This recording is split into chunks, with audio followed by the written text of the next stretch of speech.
don't have to tell you things are bad. Everybody knows things are bad. Everybody's out of work or scared of losing their job. The dollar buys a nickel's worth. Banks are going bust. Shopkeepers keep a gun under the counter. Punks are running wild in the street, and there's nobody anywhere who seems to know what to do, and there's no end to it.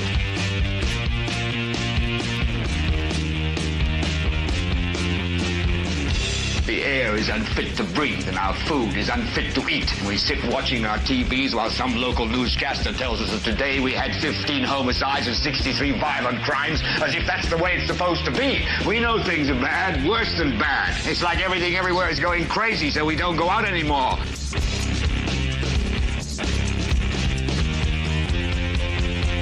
We sit in the house, and slowly the world we're living in is getting smaller, and all we say is, please, at least leave us alone in our living rooms. Let me have my toaster and my TV and my steel-belted radios, and I won't say anything. Just leave us alone. Well, I'm not going to leave you alone. I want you to get mad. I don't want you to protest. I don't want you to riot. I don't want you to write to your congressman, because I wouldn't know what to tell you to write. I don't know what to do about the depression and the inflation and the Russians and the crime in the street. All I know is that first, you've got to get mad. You've got to say, I'm a human being. God damn it. My life has value. So, I want you to get up now. I want all of you to get up out of your chairs. I want you to get up right now and go to the window, open it, and stick your head out and yell, I'm as mad as hell, and I'm not going to take this anymore. All right, ladies and gentlemen, welcome. This is 573, the 573rd episode of the Political Spotlight. I'm your host, Kristopher H. Bilbrey, and our voice is about back to, I would say, probably 88%. So I've still got a little bit of in there, but it is, we're getting better. Hey, not had a show in a couple days. And I am ready to rock and roll. We've had a lot of stuff going on today, and I'm fired up. We've had a lot happening, and we are ready. So tonight's rundown, the title is Park Board Meeting, Madison County No Vote to New Precincts, and Boards 1096. We'll explain what these are as we're going through them. Before we get started, as always, please smash that like button. Give us your thumb. Let us know how much you love us. Give us a big smooch and your thumb, and like the show. Share the show with everyone you know and help spread the word. And yeah, so. Tonight's show, we're going to focus on a couple different things. I've got so much to talk about. There's so many things going on, but the show, we're gonna talk about the Muncie Park Board meeting here real quickly, right here at the beginning. Then we're gonna go into the Madison County Commissioners vote. They had a commissioners meeting today, and they literally they voted to kick the can down the road, which is what they said that they were going to do. They specifically used that phrasing at one point, which is hilarious. So we're going to talk about that.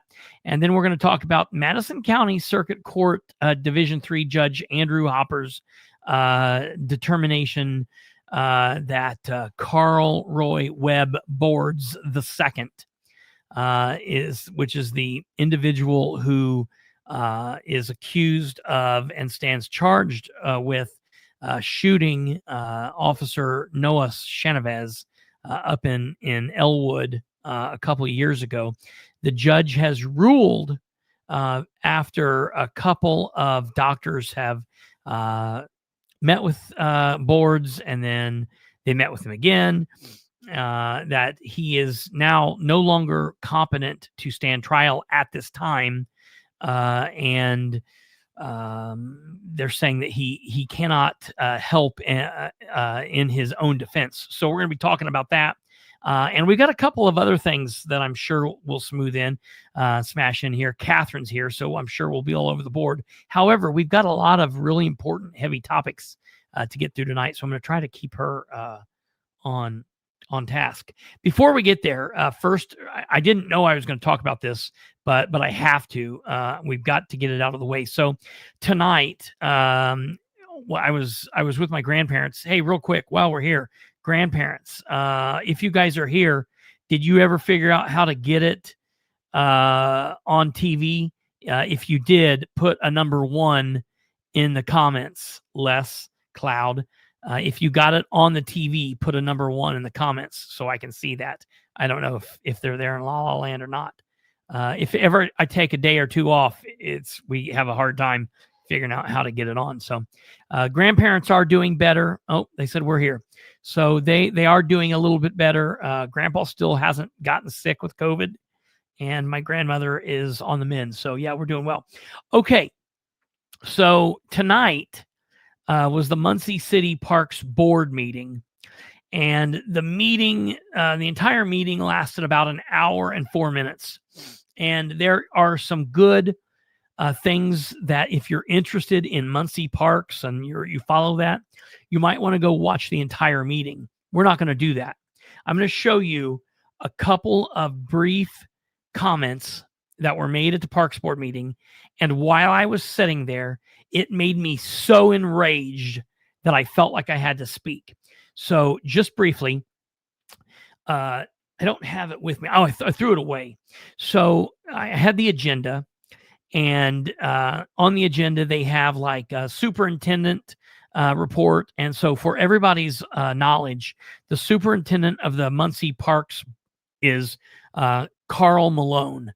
Not the really cool basketball player from the olden days, but just Muncie's Carl Malone, this worthless man. Okay. He is the Parks Board superintendent. And let me just go on record right up here at front saying he sucks. He has always been dead weight to the Ridenour administration, but Dan likes that kind of stuff. So Dan has lots of different dead weight around him. This is just one of those things. He needs to go. Ridenour needs to replace him.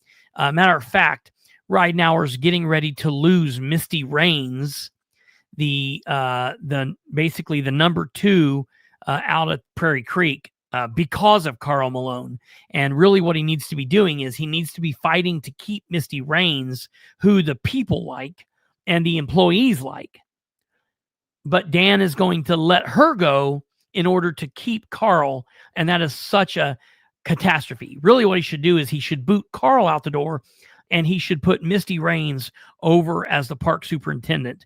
But Dan is short-sighted, and he doesn't understand how this stuff works. So Dan likes the best in these positions. Yes, the best ass kissers. That's exactly correct.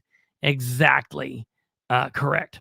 So I want you guys to just get this for a moment. This is the superintendent's report. I just want you to listen to this guy talk for a minute. Well, I can talk to Gretchen about getting that sent over. Any other questions for Carl? I got one more. On Prairie Creek, who is actually managing Prairie Creek and making all the decisions right now? Well, we've been teaming up, Misty and myself, kind of, for the most part, has been having some conversations between ourselves. And then the team, the office has helped out a little bit in terms of the phones and things of that nature. This is an easy question, Carl. The answer is you've been doing it, or Misty's been doing it, or Dan's been doing it, or Dustin's been doing it. Why are you stumbling all around here? This is ignorant. I would say Misty wants to go because she's leaving of her own accord. I think she would stay if Dan got rid of Carl. Anyways, this guy is a screw up, okay? And I love this question by board member Jim Lutton. Ask this question: who's in charge out there? Jim Lutton, I don't know if he goes by James or Jim. He said something else during this that I think was very important. At one point he asked Carl if they hired more people out at Prairie Creek, would they hire somebody that gave a damn about the park? Somebody that had their heart in the Prairie Creek Reservoir, that had their heart in the park and wasn't just there for a paycheck, wasn't just there for their pension or whatever. And Carl's like, oh yeah, we're gonna be hiring all the best. It's gonna be fantastic. It's gonna be wonderful. We're gonna be doing everything. It's gonna be wonderful. And they don't mean that. They don't care. They're running out all the good people and they're killing Prairie Creek is what they're doing. So, all right, we're going to get past this. And I'm not going to let you hear all of this, but you guys should. Well, so really what I'm going to do here for a second is this is Misty Rains. Since our last board meeting, in trying to help cover some of our operational changes, we have had a host of them since we last spoke. And I want to be clear. The employees love her. The people out at Prairie Creek love her.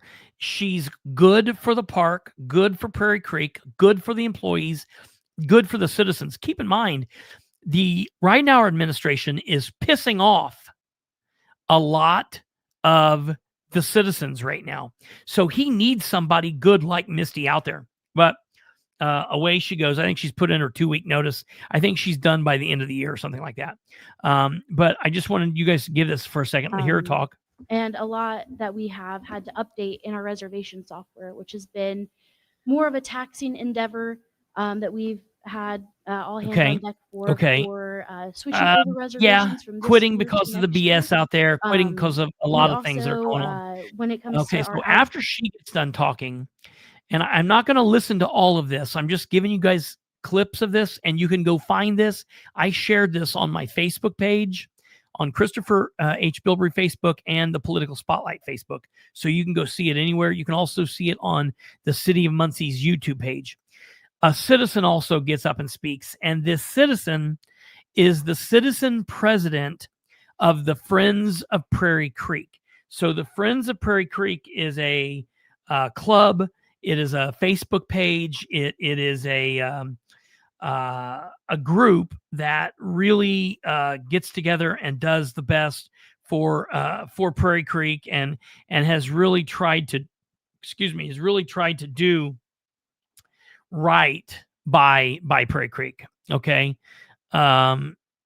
So what's going to happen here is I want you guys to hear this for a second here. It would be our last time to be here to talk, but I almost didn't come, but I thought I would come because I just kind of wanted to speak for all of us campers. I mean, we've enjoyed our time there, watched our children and grandchildren grow up there. I was very kind of disappointed in kind of the press with the mayor where he a lot of us felt like he made it out like we made the campground so horrible that that's why it's being shut down. But there was a lot of great people out here at the campground, a lot of people that had great pride for the campground and took care of the reservoir, as myself. So basically she's getting up here and just saying like, hey, look, we're concerned. There's a lot of us that were enjoyed this forever and we loved it, and we were made to feel like all of us were the ones that made it bad, and we don't feel like we were ever invited to the table. We don't feel like the mayor ever sat down with us. Now understand, this is a Muncie City Park Board's meeting. The mayor's not here, the city engineer's not here, American Water's not here. So it's kind of like whatever, like Kate just said, doesn't the board have the final say in this decision? And there's a lot of people arguing this right now. A lot of people saying, wait a minute, Dan made this without the park's knowledge or without the park's approval. And let me explain this really quickly, and this is important. So the park board is made up of 5 people. I think 3 of them are mayoral appointments and 2 of them are council appointments. If I'm correct, there are 5 members. During the November 18th, and I know this because that was my brother's birthday, November 18 was a Tuesday, and there was a park board meeting, and there were all 5 park board members at that meeting. And that's just the last park board meeting, Tuesday, November 18th. The park board sits there, all 5 of them, and they're like, yeah, things are okay. There's going to be some people that have gotten eviction notices, but they can even appeal it. And if they appeal it, they can win and they can stay. And basically, if you don't get an eviction notice, you guys are good. You guys are good. The people who paid their winter storage, they're going to be there next year. And we're going to work this out. We're going to fix the dump station and everything's going to be okay. That board, that 5-person board sat there and said that, while 2 of them knew differently. 2 of them knew the storm that was coming. But the other 3 sat there and said, yeah, everything's okay. Everything's going to be okay. Then the very next day, not even 24 hours later, less than 24 hours later, Dan on Wednesday, November 19th, has a press conference where he says, everybody got to get out. We're kicking you all out. No more camping. And basically this lady, the president of the Friends of Prairie Creek, saying, we felt like we were done wrong. You guys took our money knowing that the reason that we paid the winter storage is because we thought we were going to be there next year. And to take the money and then to kick us out 9 days later is insane. And one of the things that she brought up was her concern that they're all told they need to be out by the 31st of March. Well, we're having a bad winter. It's muddy. It's dirty. It's gross. A lot of people aren't being able to move right now. There's a lot of elderly people who can't get out in the cold, who can't move, and who they think need extended time. And so one of the things they said is like, extend it by a month. Well, I'm going to let you hear what goes on here. So we're going to move forward here. If you want to go and listen to her entire speech, you should. It's good. Children would get on the golf cart. And she just talks about how the citizens deserve more, and it's really bad. Okay, so I'm going to jump forward here, and when she sits down, I want you guys to hear this. I would like to put a motion on the floor to extend the move-out date. Now, one of the board members is gone, so there's only 4 board members here. Okay. So let's continue on here. Give everybody that month to get all their stuff out. I mean, that might still be tough because April's still a rainy season, but. So Jim does a good thing. He says, I want to make a motion that we extend this. Dan told everybody without a vote from the park board, without anything, people have to be out by March 31st. Well, March is still bad.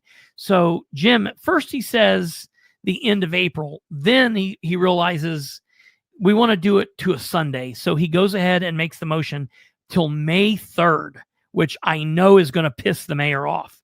Well, he says this because he cares about Prairie Creek. He cares about what the people think.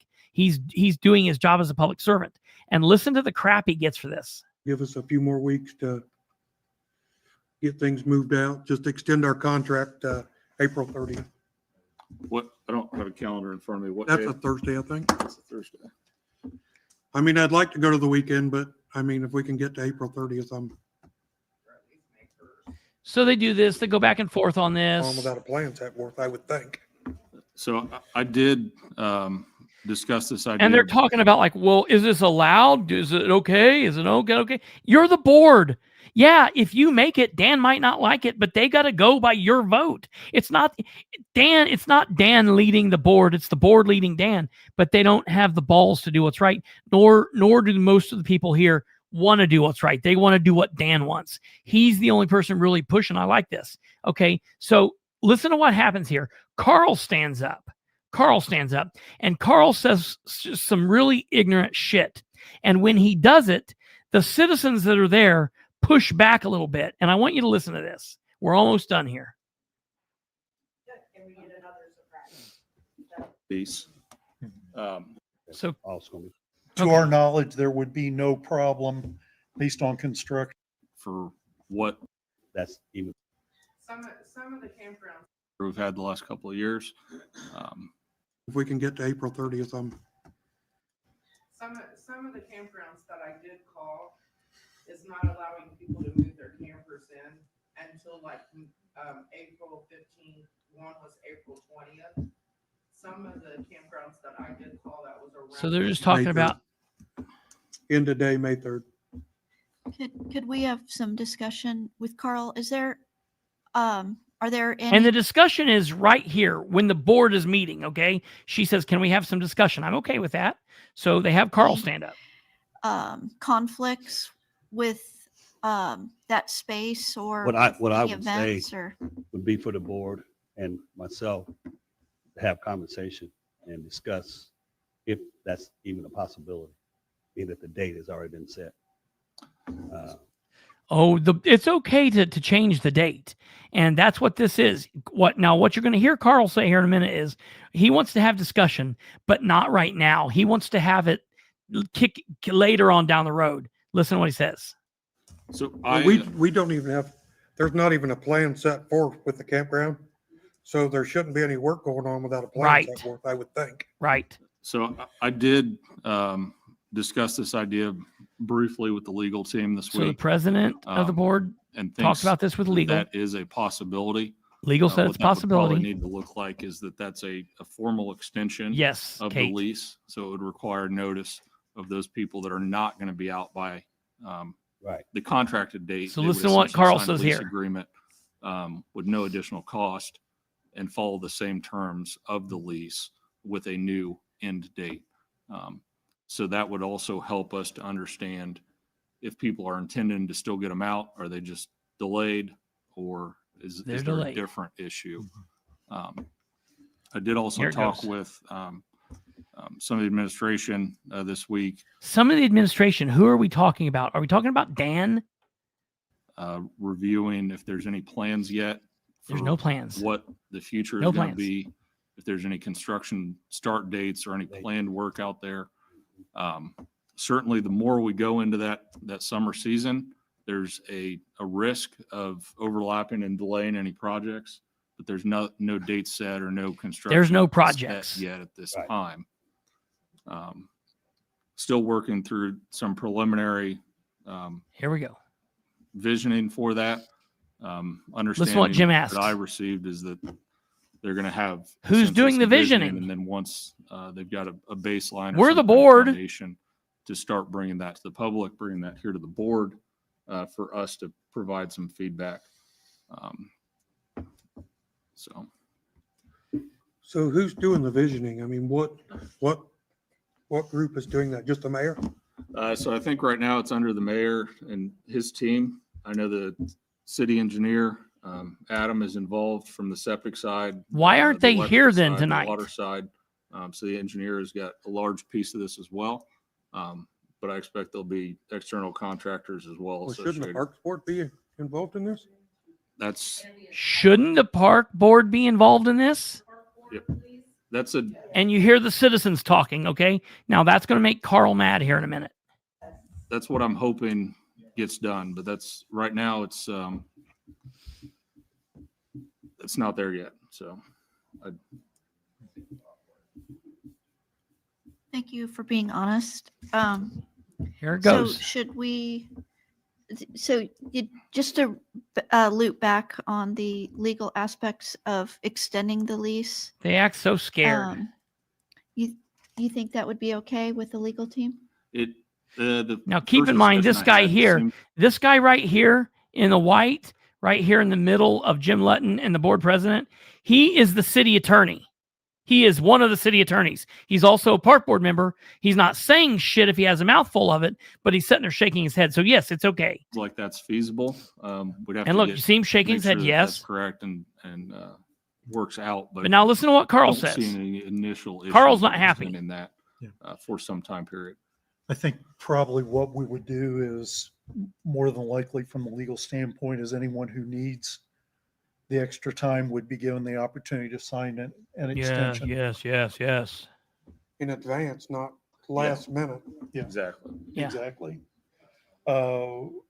Yes. To our knowledge, there would be no problem based on construction with doing that. Sure, there's nothing going on. Do it. We wouldn't do it, but if they need to do it and want to do it and it would be a help, then probably have everyone individually. Here we go. Case by case sign an extension to be, and no Here comes charge, Carl no to throw in additional his 2 charge cents. to allow the weather to get a little bit better and to get out to another location.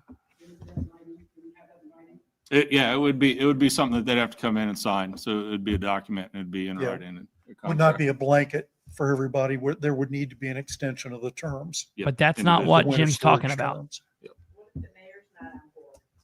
Can we get another surprise? Hey, Brad, I would Go entertain. ahead, Carl. Here we go. that we, as a board, set some time to talk about the plan, timeline. He wants to set some time to talk with the board, not now during the park board meeting.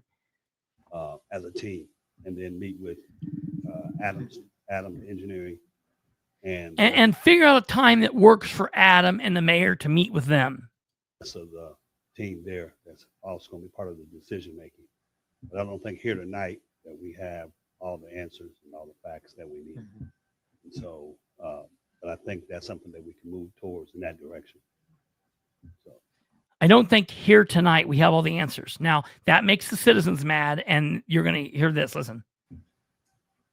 and then we'd be better prepared to give the answers to the people once we kind of know ourselves exactly what's taking place.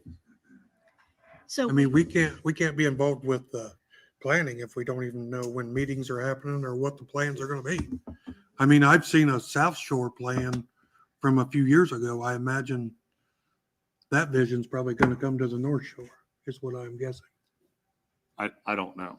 So I don't- that's what I would say. We're not gonna have all this going on tonight. We don't have the answers. Now, some citizens were speaking up. The park board is in control, not Carl. And when the citizens speak up, Carl says, we're not going to have all this going on tonight. Tonight. Yep. Yeah. We need to get in the room and meet and discuss and talk, and then be able to give the community and the people the answers that they're seeking. We need to get in a room and discuss, and then we'll tell them what we figured out. We're not going to have them be a part of the conversation. Tonight, we don't have the answer. We don't have any answers. But didn't you know this day was coming and then there was gonna be a lot of. Hey, excuse me. So then they gaveled the Right now, board we're talking down. about the extension of the lease. Do we feel comfortable So deciding that tonight? or do thank we- God For the, they go Third. ahead yes, I think May is the 3rd. motion we've got. and they make the motion and they extend it. So if you have not heard this yet, folks, this is breaking news. They voted right here. I don't care what they say. They voted to extend the move out time till Sunday, May 3rd. They just did it right here tonight. All in favor signify by saying aye. I Aye. Opposed, same sign. So it is extension of the lease for winter storage through end of day on April. Nope. On May May 3rd, 3rd, Sunday, May 3rd. Sunday, May 3rd is your new move-in date. Now, I get up and let them know how pissed off I was about what I just heard, and then we're going to get to Katherine. Here we go. This is nuts. For the record, because the audio or the video doesn't show the back, I want to be clear that the mayor is not here this evening. The city engineer is not here this evening. Both of those are gentlemen who we've just talked about could be part of this discussion. Some of what's concerning is you guys talked about this. Now, thank God you voted on it and you pushed it through to the 3rd, so that's good. But some of my concern is what we were hearing is we don't want to do this tonight when there's all this here. I think that's what Mr. Malone just said. This is when you do this. You don't do this in closed doors. That's what has everybody pissed off. You guys can't meet when everybody else meets. That would be a closed door meeting. That would be illegal. Now, for the record, because we don't show the people that we're talking to and us ever at the same time, when I said this, they were all shaking their head like, yeah, you're right. We can't meet later on. This is our meeting time. So like they knew that, but they never spoke up and told Carl that. It's funny to me. They never mentioned that to Carl. Okay. Look, listen here. You have to do this right here tonight when you got all this here. And I want to be sure that all of you and the administration who don't care to be here tonight understands that it's all about all this. And until you guys and they start to understand that it is all about this, the administration is going to continue being a joke. This is going to continue being a joke, and the people are going to continue being pissed off. Jackie is. I'm extremely upset that we would have a member of the administration talking about needing to do stuff in secret without all this. That is what people elected this mayor to get away from. And we're going to go into a third term of backdoor crap and getting away from all this. So I just wish, instead of listening to that, you guys would fight against it. You guys would push back. I think that you guys were very highly disrespected with how this decision came down. You guys had a meeting last month, and then the very next day, some of you knew, some of you didn't know, and that's not how this stuff should run. So, hopefully we'll get it together. I don't hold out hope. I'm assuming we'll just get more of the same, and that's why the people are pissed off. Thank you. Thank you, Bill. All right. So that was that. I've heard from the citizens, the reason that a lot of citizens didn't go to this meeting tonight was because they had reached out to the administration right after the last meeting, and they said, will Dan be there? Will the city engineer be there? Will American Water be there? And they were told that Dan and the American Water and the engineer, neither of them, they were told as far back as 3 weeks ago that nobody was going to come to this meeting tonight. And that's why the citizens didn't come, because Dan doesn't care enough to hear. So hopefully they'll sue. I don't know what's going to happen. I got a lot of contact from people in the city that work for the city after my speech tonight. And they said, thank you for speaking. People after the meeting come up and spoke to me. They are mad. They are working on this. But, when Dan's not even there, when they're not even there to get yelled at, like what the hell? So that's that. Go back and listen to the whole meeting. It is important. If you're in Muncie, you care, you should go back and listen to it. And that is that. All right. Without further ado, ladies, Mayor, right? Jack, I love it. I love it. All right. So now that is that. We will have some more information. I've got some information about Dustin that I'm working on trying to put together. I'll let you know as soon as I have that. It's the same thing I've been working on. So there we go. So from there, from that park board meeting, we now go on to Madison County, and we bring Katherine up, who should be rested and ready to rock and roll. Listen, I was working on charts because like you guys were like, I don't know what you were doing.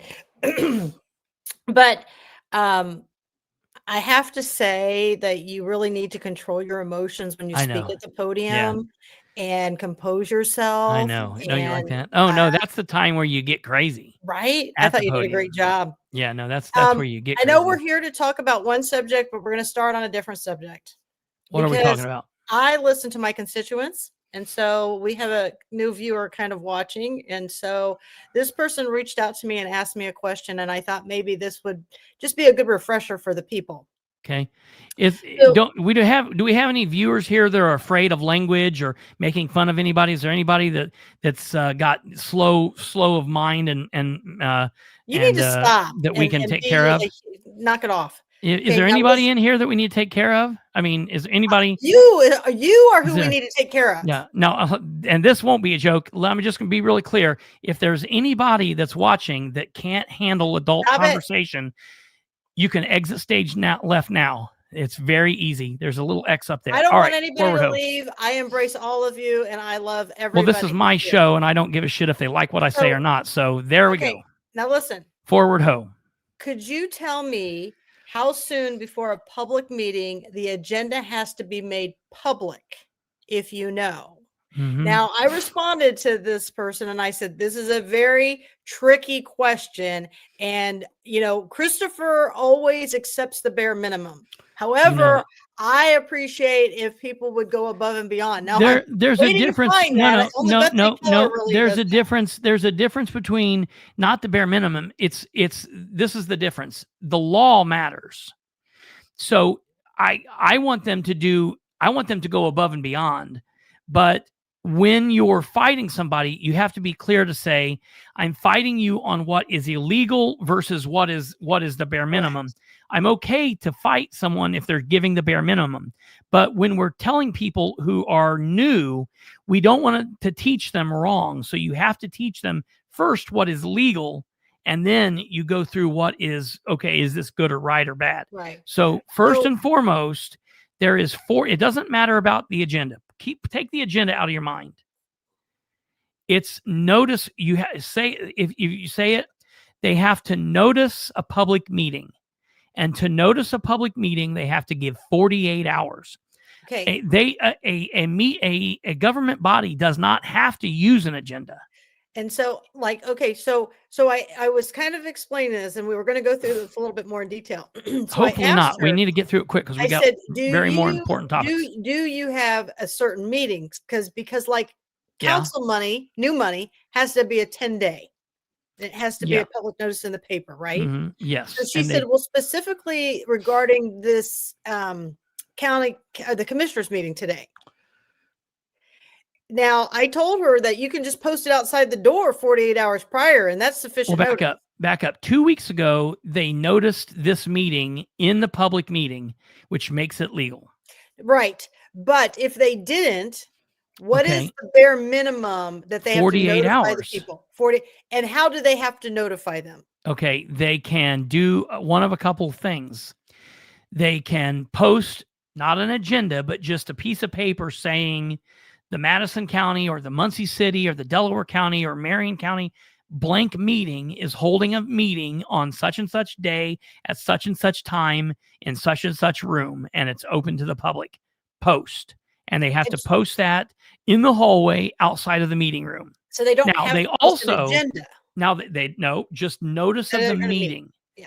And they also have to attempt to notify the paper.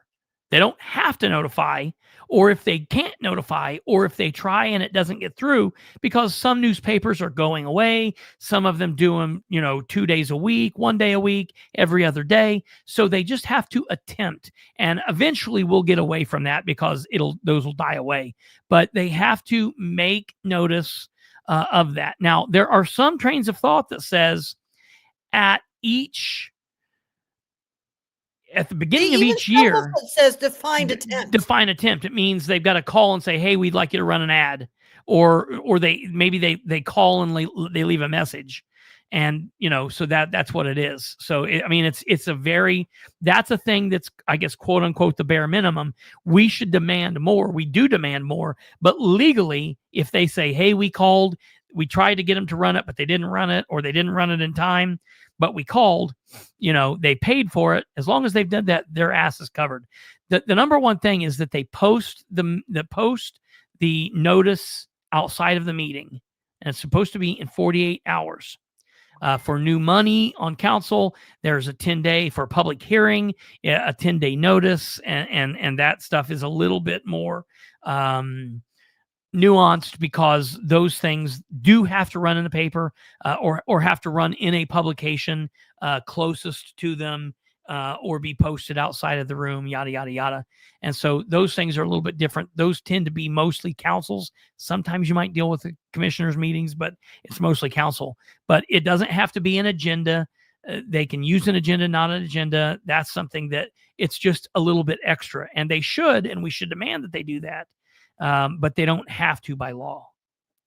The other thing that I was getting ready to say was, some people say that during their January meeting or the last December meeting, when councils go through and they read the dates of all of their meetings for the next year, that stands as public notice. And there are some places that's all they do.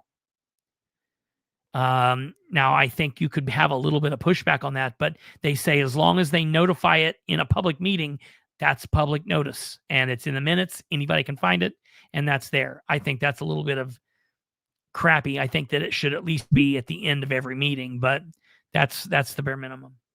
So everybody remembers, were you at the last county election board meeting, or you watched it? Not the election board meeting. It was you mean the commissioners meeting where they talked about this? I know. So Linda Smith said at the last county election board that they were going to meet in December. Oh, yeah. I did hear that. Yes. Well, so today, Ms. Crooms reached out and said, hey, we haven't heard anything. We're not seeing any postings on this. What are you doing about that meeting? She's like, oh, we're just too busy for the month of December, so we're just not going to meet. It'll be sometime in January. Okay.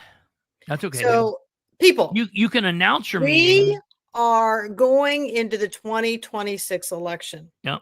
The Madison County Women's Republic Club just gave Linda a huge award that she was the woman of the year in Madison County. What, for manipulating? What did she do? Yeah, what did she do all year long? You know, the tickets or whatever you use to put through the machines. I don't, or ballots. I don't really understand. She didn't do a damn won thing. This award, right? Yeah. So this is the same scenario. I was reminded tonight by a very lovely lady. This is the same scenario when last year they were worried in 24 about Gardner not getting it, and they gave him this wonderful award, and they want to say how wonderful he is. People, you got to quit recycling this nonsense, because that's exactly what it is. So if Linda continues to meet the bare minimum, what is she so busy about? What is so crazy that's going on? She doesn't even know how the re-precincting is going on. What is she so busy about that she can't get a county election board meeting together? I'll be honest, though. It's probably better. It's probably better they don't meet. If they're not meeting, they're not doing anything crazy. Oh, they're doing something crazy behind. That is so true. Let me tell you something. They're not resting. That is true. That is absolutely true. So I don't know where you're getting it. They're scheming, right? That's right. They're trying to figure out what the next move they can be. And I think after all the posting that you and I've been doing for the last couple of weeks, and drawing attention to, hey, you got to give us those maps. Hey, you got to give us this.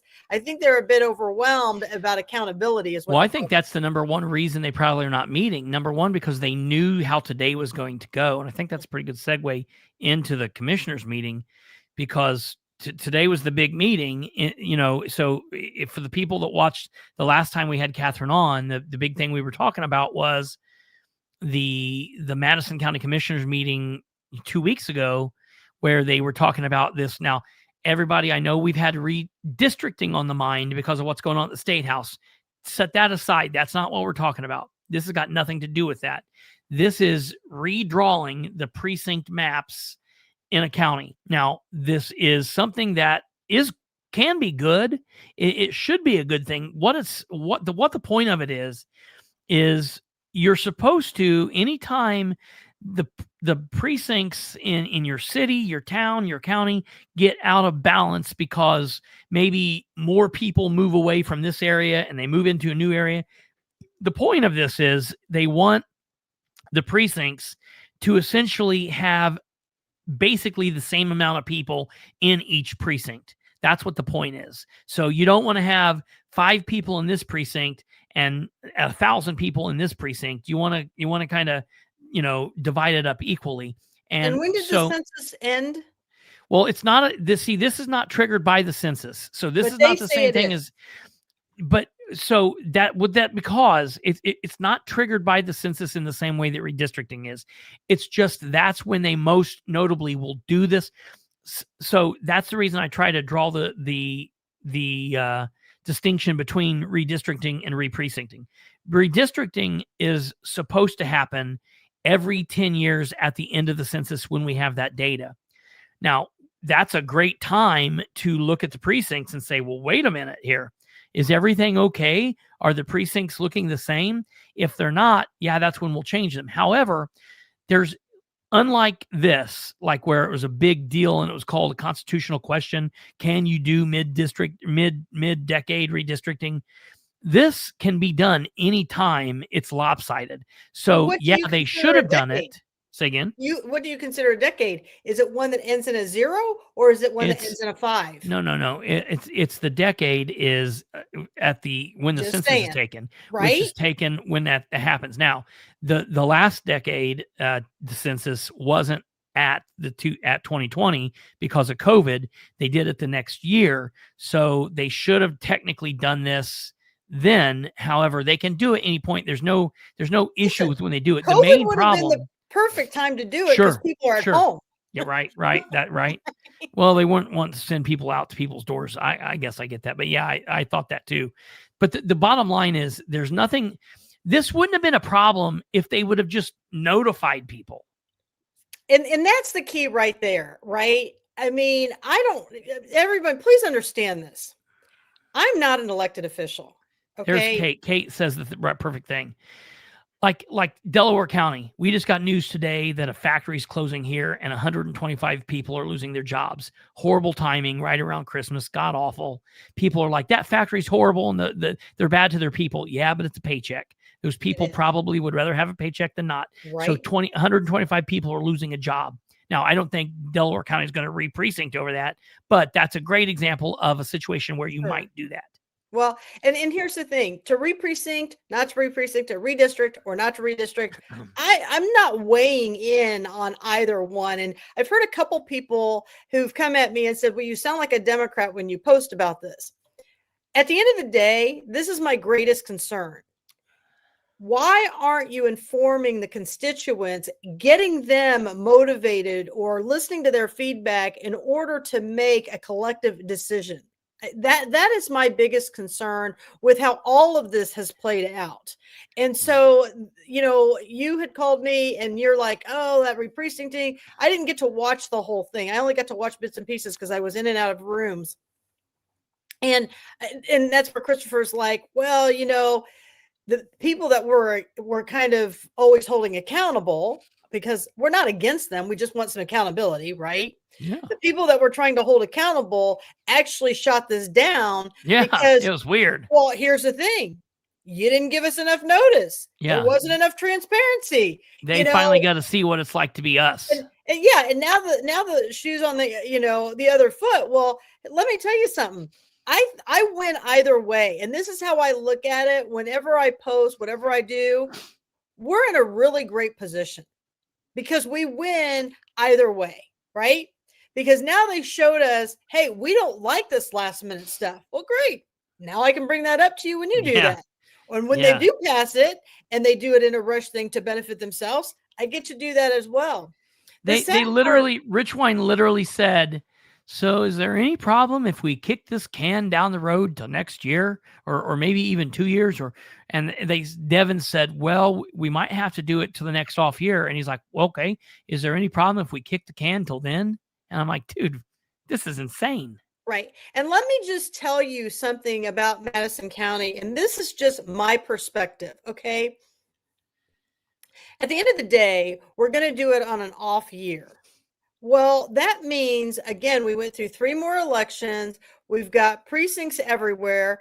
The Republican Party is really the stronghold in Madison County. It is. So you really should be doing that in 25 or no, wait, 20, maybe 29. No, in 27, because the Republicans are all going to be up for a new PC seat. Oh, I see what you're saying. You see what I'm saying? Yeah. So that's who's going to be affected the most, because what you need to understand is they want to take away like 9 precincts, right? And so we have all the seats filled in Madison County by elected PCs, but 10. So that's pretty amazing. I don't know how many counties can say that they've got that many elected officials. And so, that's why I think that we should. What do you have? Many elected PCs do you have in elected? No, you're right. They're not elected officials. They are party officials. But they're still elected. Elected party officials. They're elected by the party to do party business. Yeah. So, but they're elected. Yeah, elected party officials. They're elected. Yes, elected party officials. They're not elected officials. They go on a ballot. There's definitely a difference. So definitely a difference. They do not help anyone countywide. Okay, Kelly and Russ, you just sit over there on your microphone and let me do my show. Yes. So anyways, this. The best I've heard of Katherine all evening. Go ahead. Here we go again. You know what? Grandma's going to put you in timeout tomorrow. All right, go ahead. So anyways, that's my whole thing. I really think that if they're going to do it, they need to do it in 27 going into 28 because it'll affect these Republicans. That's interesting. That's definitely an interest. I mean, yeah, I mean, if you think about it that way, that's just my thought process, and that's what I've been thinking. Have you heard? Did you go back and listen to the last like 5 minutes of the meeting? I did not. I went from patient to patient. It's been a crazy day. It's so wild because you can hear like Devin is pissed off. It's so today was so weird. I will tell you this. I did hear back from people who were actually. Were you there? No, I didn't go. Well, you missed Russ. Russ showed up. Was he there? Russ Willis was there. He slithered in the back. And that makes me mad now. Because listen, anybody on here who's watching from Madison County, if you think that Russ is not in the thick of this, he wasn't there last time. Well, listen, they brought him out to give that award to Linda Smith. He was at the Women's Republican Club. We're getting closer to 26. So he's been laying low, like that chameleon down in the weeds. And now he's slithering right up here to get into the middle of all this stuff. So Russ is far from not having his tentacles in, I want to say testicles, but tentacles in this. I mean, it's just horrible. And I want to show everybody in Madison County, Kristopher, can you share your screen of my Facebook page? And this came in, this was, again, Kelly Hewer, I know you're watching, and this one's for you. Cheers, because it's going to be a big year in 26. So I think Kelly was actually referring to you. It's the pinned post at the top of it. I think she was actually referring to you, Kristopher. So I came to your defense. She was referring to me. I think it couldn't have been me. Let's ask our viewers. This post wasn't made for me. This? No, go to the very first picture. This? One more.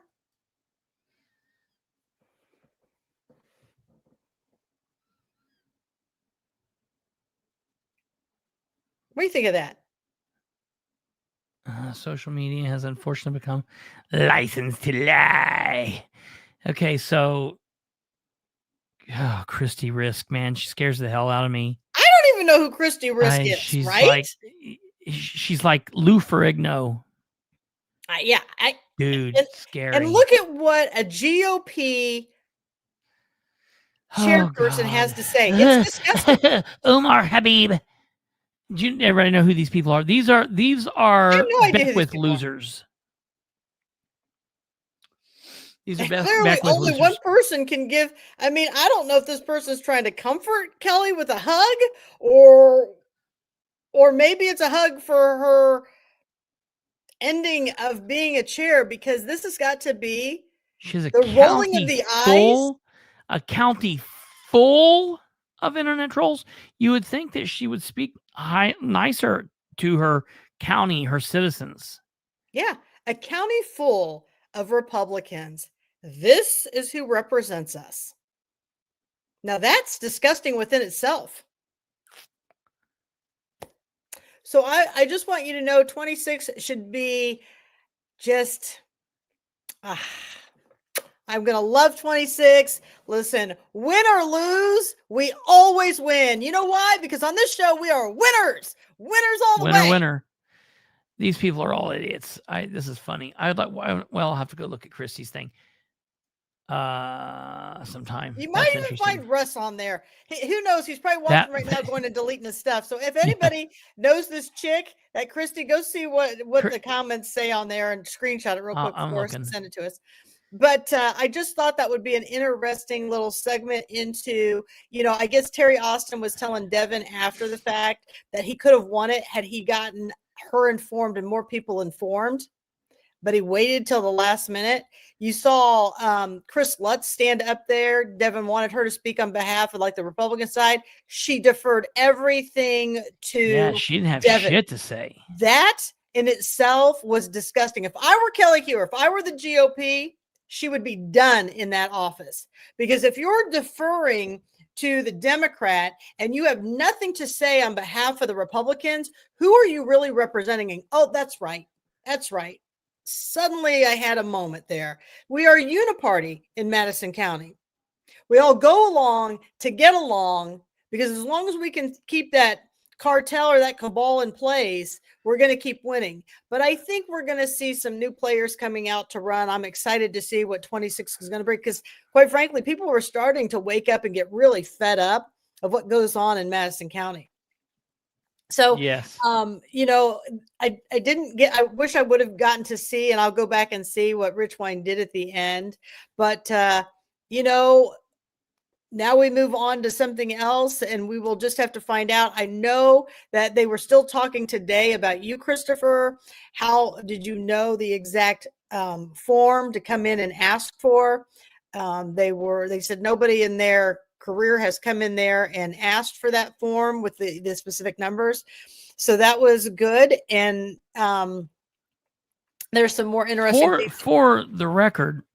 Whatever. I'm not even going to say what I was going to say. Well, and I want people to understand that oftentimes people will send information to Kristopher. People will send information to but me. It's not, well, in all fairness, this information wasn't something that needed to be sent to me. This is, I mean, anytime you're dealing with this specific issue, those are the forms. Beck was commented on that feed. Yeah. Yeah. It's like when you file to run for office, you file a can 9, can 2, and you've got your different, these are forms that anytime this stuff happens, it deals with. So for someone, the regular public wouldn't know these forms, but if you're in politics, any at all, and specifically you've dealt with it on the county level, you would know those. So it's crazy to me that shows how stupid they are, that they don't think that, because these are common forms that are used anytime you deal with this stuff. So that to me shows how ignorant the people dealing with it is, that they're just so shocked. Yeah. Because it's like, if they weren't in those positions, they wouldn't know. I guess that's crazy. Yeah. And so that just shows the game that they're wanting to play to keep us all in the dark while they climb to some type of power position that they think is going to be great. So, and for others of you, I believe tomorrow night is the caucus that's going to take place for Anderson District 5. That's going to be a very interesting caucus that's going to take place. They sent out the rules of engagement for that. So that's been very interesting. So we'll see we know how that's going to play out, but it will be interesting to see. Did you ever get the Can 2 forms to see if those officials were elected in that district that are voting tomorrow night? No, I did not. Well, that's right, because Heather Bailey's out on vacation. Yeah. Linda's out. No one can seem to do the records, and conveniently, they can't give us these records before the caucus. Well, but we're still going to follow up with this. Either way, yeah. I Either way, who's elected, and I want to know who is appointed. Yeah, they can give them before or after it. It does not matter. Because they're stating that all of those people are elected into that position. Well, do they have 7 or so that are voting? That's excellent. 5, we're going to find out for sure. 5 or 7, yeah. So real quick here. Before we move on to the other topic, I just want to say, to make sure people are aware. So in Madison County, the commissioners meeting, a lot of important information. If you haven't watched it, you should go watch it. You can, if you want to go listen and you really want to hear what they say, you can watch it on the Madison County's live feed. If you can go watch Madison County Corner Group from Dave Sargent. Well, I don't know what his page is called. Citizens for a New Morgue. Citizens for the New Morgue. You can watch that there. You can also watch it on Rebecca Crooms if you want to watch it. But there's a lot of good stuff that happens that people in Madison County should pay attention to and should care about. But our big push was the re-precincting, and it was just interesting that it was kicked down the can. The can was kicked down the road because in this situation, a Democrat and a couple Democrats were doing this. And it's weird because they were doing it in a way to hurt other fellow Democrats, but it was also pissing off the Republicans, and the Republicans didn't know anything about it. And so that's the reason that it got pushed down the road, because Hewer and Russ and Rich Wine and all of them didn't know anything about it. And so the thing is these are 3 Republicans that sit in the commissioner's seat. Oh, yeah. And they all felt like they had egg on their face. And what I wanted to gather from a lot of this is that I would settle for anything better than what we've got, Stumblefoot. Oh yeah. But when Gardner goes to speak as the commissioner, he talks about his specific precinct. Yeah, that's the. I didn't catch all of that because I had to go to he says, now I've got a question. He asks Devin, I got a question. I live in, and I don't know how Madison County does. It's weird. In Delaware County, we have 100 precincts, and you have precinct number 1, precinct number 2, precinct number 3, and somewhere there's precinct number 100. Madison County does Anderson 1-2, Anderson 1-3, Anderson 1-4. They do all these weird things, so I don't get it. I guess it used to be wards. I don't know really the difference. That's so strange. But still, but confusing. I don't understand the difference between the numbers. That's what they ought to do. They ought to wipe it all the way. Yeah. And they ought to just go 1 through whatever. You know what I mean? Yeah. But anyway, we're at 112 right now. Yeah. But Gardner says, now I live in the city. I live in Ward 3 on city council. And so my councilman is District 3 councilman, and the precinct I live in, Anderson 2-1, but this new thing's going to have me in Ward 3, but living in 3-4. So does that mean that I'll have this new ballot or that? And Devin's like trying to answer it. But what's funny is you don't hear Rich Wine saying, well, I was talking to constituents and constituents said this, or I'm concerned that the constituents are going to have too many ballots and it's going to be too muddied, or this. All he was concerned about was who he's going to get a vote for or where he's going to be. And it was done in such a way that's like, yep, this is Madison County. They only care about themselves. And Rich Wine's like, I'm not going to be here. Going on. Yeah, right. She was just Brett's chomping off away. To Grant County. She's getting married. She's out of here. Hey, and let me tell you, her fiance has already announced he is seeking re-election next year. So they keep trying to tell people it's a secret. They don't know. They haven't worked it out. But he is running for re-election. So either they're going to be married but separate, or what they might do, what they might do is, because Jonathan is thinking about he's going to run for that, right? Oh, that was a great picture. This is what I want to tell people. This is why running for a PC, if you're a Democrat watching on here, this is why this is so important. I could see them running Pratt again in District 1, having her win the seat, and then giving it up and allowing them to caucus who they want if they didn't think that person was strong enough to win. They do it all the time in Madison County. All the time. And that now because that's a District 1 seat, right? Yeah. But we all vote. The entire county votes on the commissioner no matter what district they're in. Would that caucus require all the PCs or only the PCs? Every in single District one. 1? Nope. Every single one. So there again, the stronghold by the cabal still has the majority in the PCs. About 40% of the PCs who hold right now are not part of the establishment. And so I oftentimes get Kelly Hewer's emails and information 3, 4, 5. And believe me, I want them. Continue to send me all of those. I don't have one problem with getting the same thing multiple times by any means. It does not bother me one bit. I appreciate the people who are sending me this stuff. So this will be interesting to see what they do with that District 1. I wanted to say that, you know, the county had lost its mind when it elected Culp in the first place, but they keep reelecting these Culps. So I have no idea what anybody is thinking. He's apparently still going out doing whatever the hell it is he's doing. Still giving out the free coupons. Yeah, I heard from somebody. These people feel like they are untouchable. Yeah. I'm like, how's this dude doing this? Listen to in Danny. This severe weather? My screen is freezing every time I open my mouth. No, it was amazing. I wanted to take a screenshot, but I couldn't get it in time. It's your hand messing with the controls. Your hand was up and you had one eye open and one eye closed. It was like this. It was amazing. I wanted to get it, but I'll have to go through and watch the video. I hate that. So, it's about one. Let me write that down because that was a great screenshot.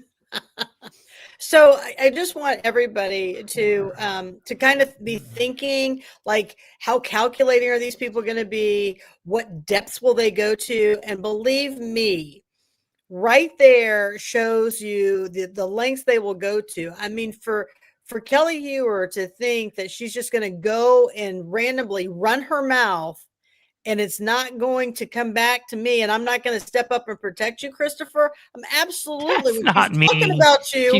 You're absolutely going to do a post about it. You're insane. I'm not going to let anybody come after you like that. Hey, I got on Christie's. I will cover you in Madison County. Yeah. I got on Christie's thing where it says social media has unfortunately become a license to lie. And I said, you misspelled public office. So, but I thought, it was great that we suck on that, Beckwith. Hey, real quick, we do got to get to the boards thing. That's very important. I think we got to spend a good time period on that. But I do want to say this. So everybody heard, I talked about this a little bit, not last night because we weren't here, but I talked about this the night before, where Sharon, I always say that, Erin Sheridan. I call her that all the time. I'm going to tell her that. I'm going to call her Sharon. Erin Sheridan had made that post about Beckwith tweet that was deleted, talking about, ooh, Trump is coming in and he's gonna lay the land bare. Well, that tweet got deleted real quick after Beckwith posted it. And Beckwith is known as a dirty deleter. He does that a lot. But some of them are like things that he thinks, oh, it's making me look bad. But there are certain tweets that he makes, and then you got to be quick because he'll post it, and then he'll delete it quick, like within minutes. Oh, you got a screenshot. If you see something, screenshot it right then and there. Yeah, because that I got it. I got it. I got the dirty delete before he deleted it. But what I'm saying is, when he puts up a post and deletes it 2 or 3 days later, that's him being like, all right, I'm tired of the heat or whatever, or he realizes it's making him look bad. But when he makes a tweet and then he deletes it like seconds or minutes later, that's coming from Braun. That's Braun saying, take that shit down. Like, you know how you are to your kid does something and you're like, smack him in the back of the head and you're like, knock that off. That's what's happening when that happens. So now there's this great big push, like, well, who made him delete the tweet? Why did he delete the tweet? Was he there? Does he know this? Is he lying? Did someone tell him? Is he telling secrets? Did Trump smack him in the back of the head? What is going on? Who's he pissing off? Well, now what's funny is there is this Fox 59 has come out with this article where they were talking to Braun for an end of the year review, which, good Lord, I don't know why he's doing that, because he single-handedly in his very first year of his very first term. What? Yeah. No, they're like, we have a plan of action on how to improve the performance. Well, they're like talking to him. So how do you think the year went? And it's like, I can't believe he sat down with him, because he single-handedly defeated any re-election chance in his first year of his first term. Wild. Okay. That's really a feat, but I want to tell you this. Listen to this. In this, it says, in a since deleted post on social media, Beckwith said that the vote could cause federal funding to be on the line in the state of Indiana. Yes. Beckwith claimed the post that this was made clear to him, Braun, and other cabinet members by the Trump administration. When Fox 59 asked Braun about this, about this post, Braun said it was fake news. What Beckwith was talking about was bullshit. The administration obviously came in and approached us. They gave plenty of time for it to work out, Braun said. The Senate wanted to kind of get rid of it without it having a public discussion, and that was the main goal. The consequences will be more subtle and the relationship, as strong as it was going in, we're going to get most of that. That doesn't mean the people who made it an issue and snubbed a request that no other state did What those consequences are, we'll find out. But there was no quid pro quo, which is what Braun is saying. Out of the Republicans in the state Senate who voted against the redistricting efforts, 7 are up for re-election in 2026. When asked, Braun said there is no particular plan on whether he intends to work to unseat those lawmakers or not. Here's the thing. Rob Kendall took that comment, and Rob Kendall said, let me get to Rob's post here. I just want to say to Stumblefoot, if you're watching, he talks about me going off on this way. He's gone this way. No. This is all part of it. Real quick before we get to the thing, this is what we're talking about. This is very important. Kendall said Indiana's Lieutenant Governor Micah Beckwith has been accused of lying by Governor Braun about his claim that Trump said he would financially punish Indiana. If Micah has proof it took place, he should release all the evidence and demand Braun's immediate resignation. Okay. Kendall said, holy smokes. According to Fox 59, Governor Braun said Beckwith lied about Trump threatening Indiana. Micah's deleted tweet. Fake news, he said, which makes sense because Micah lies all the time. This should be the lead story for every news outlet in the state. Here's the problem with it, though. He's right. Micah does lie, but Braun lies just as much. Yes. So we're now in a situation where we don't know what the hell's going on. Micah lied, Braun lied. Yeah, right. Right? It's like a hamster wheel. Yeah.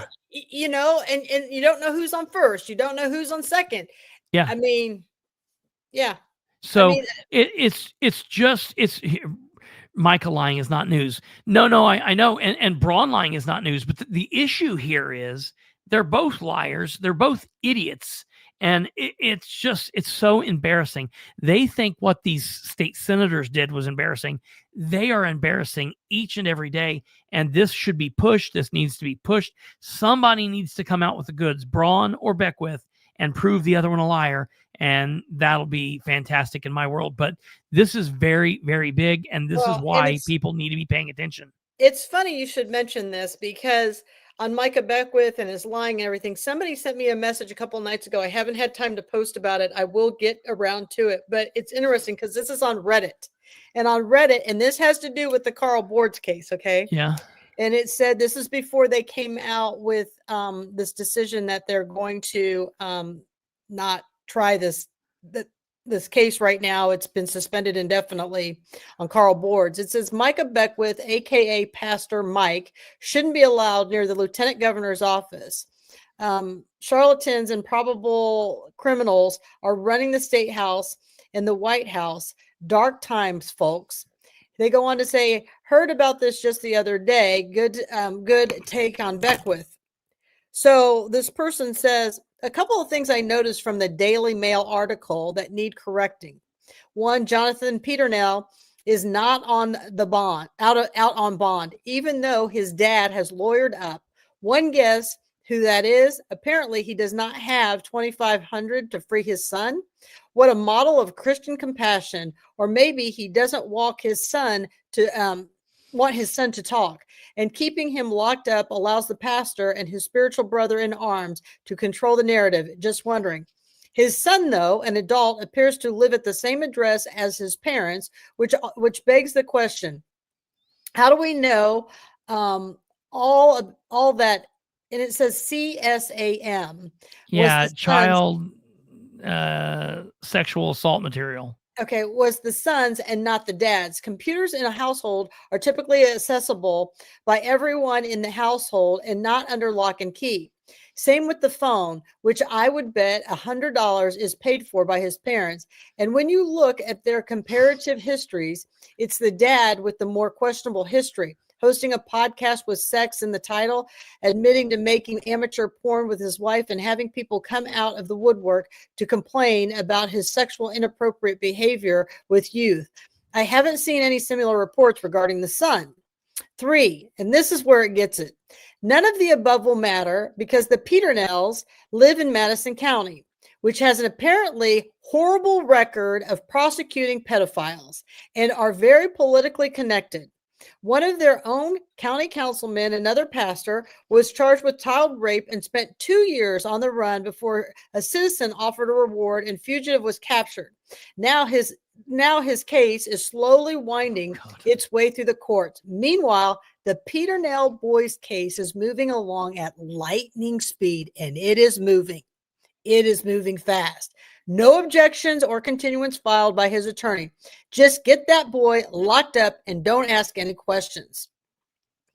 So, and I mean, and it's true. In Madison County, it's crazy on what they prioritize, what they don't prioritize, what they sweep under the rug, what they don't sweep under the rug. This whole board's case is in the exact same nightmare.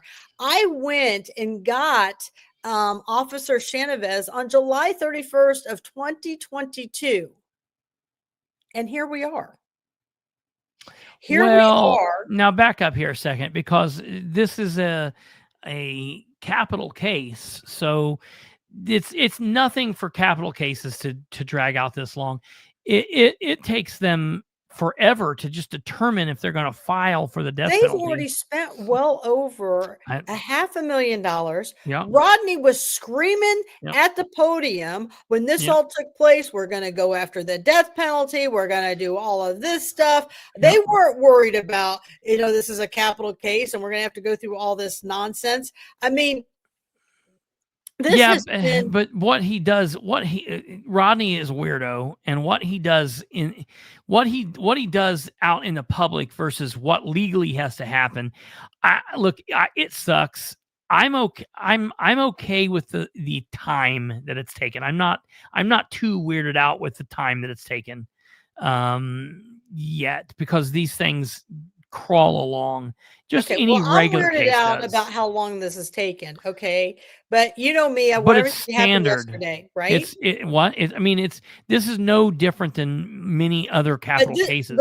So it's not like an outlier is what I'm saying. Okay, but what my concern is all of it. It's. I mean, honestly, people, it's like a circus show. Wait, hold on, back up, because I feel like you dropped that Peter Nell stuff on me. I just want to talk about that real quick. So, for the record, we to be completely fair, that's just a person on Redditor. I think the last time we dealt with a Redditor guy was the Bobcat Goldthwait boy. Anyways, the Redditor, we have no clue who that is.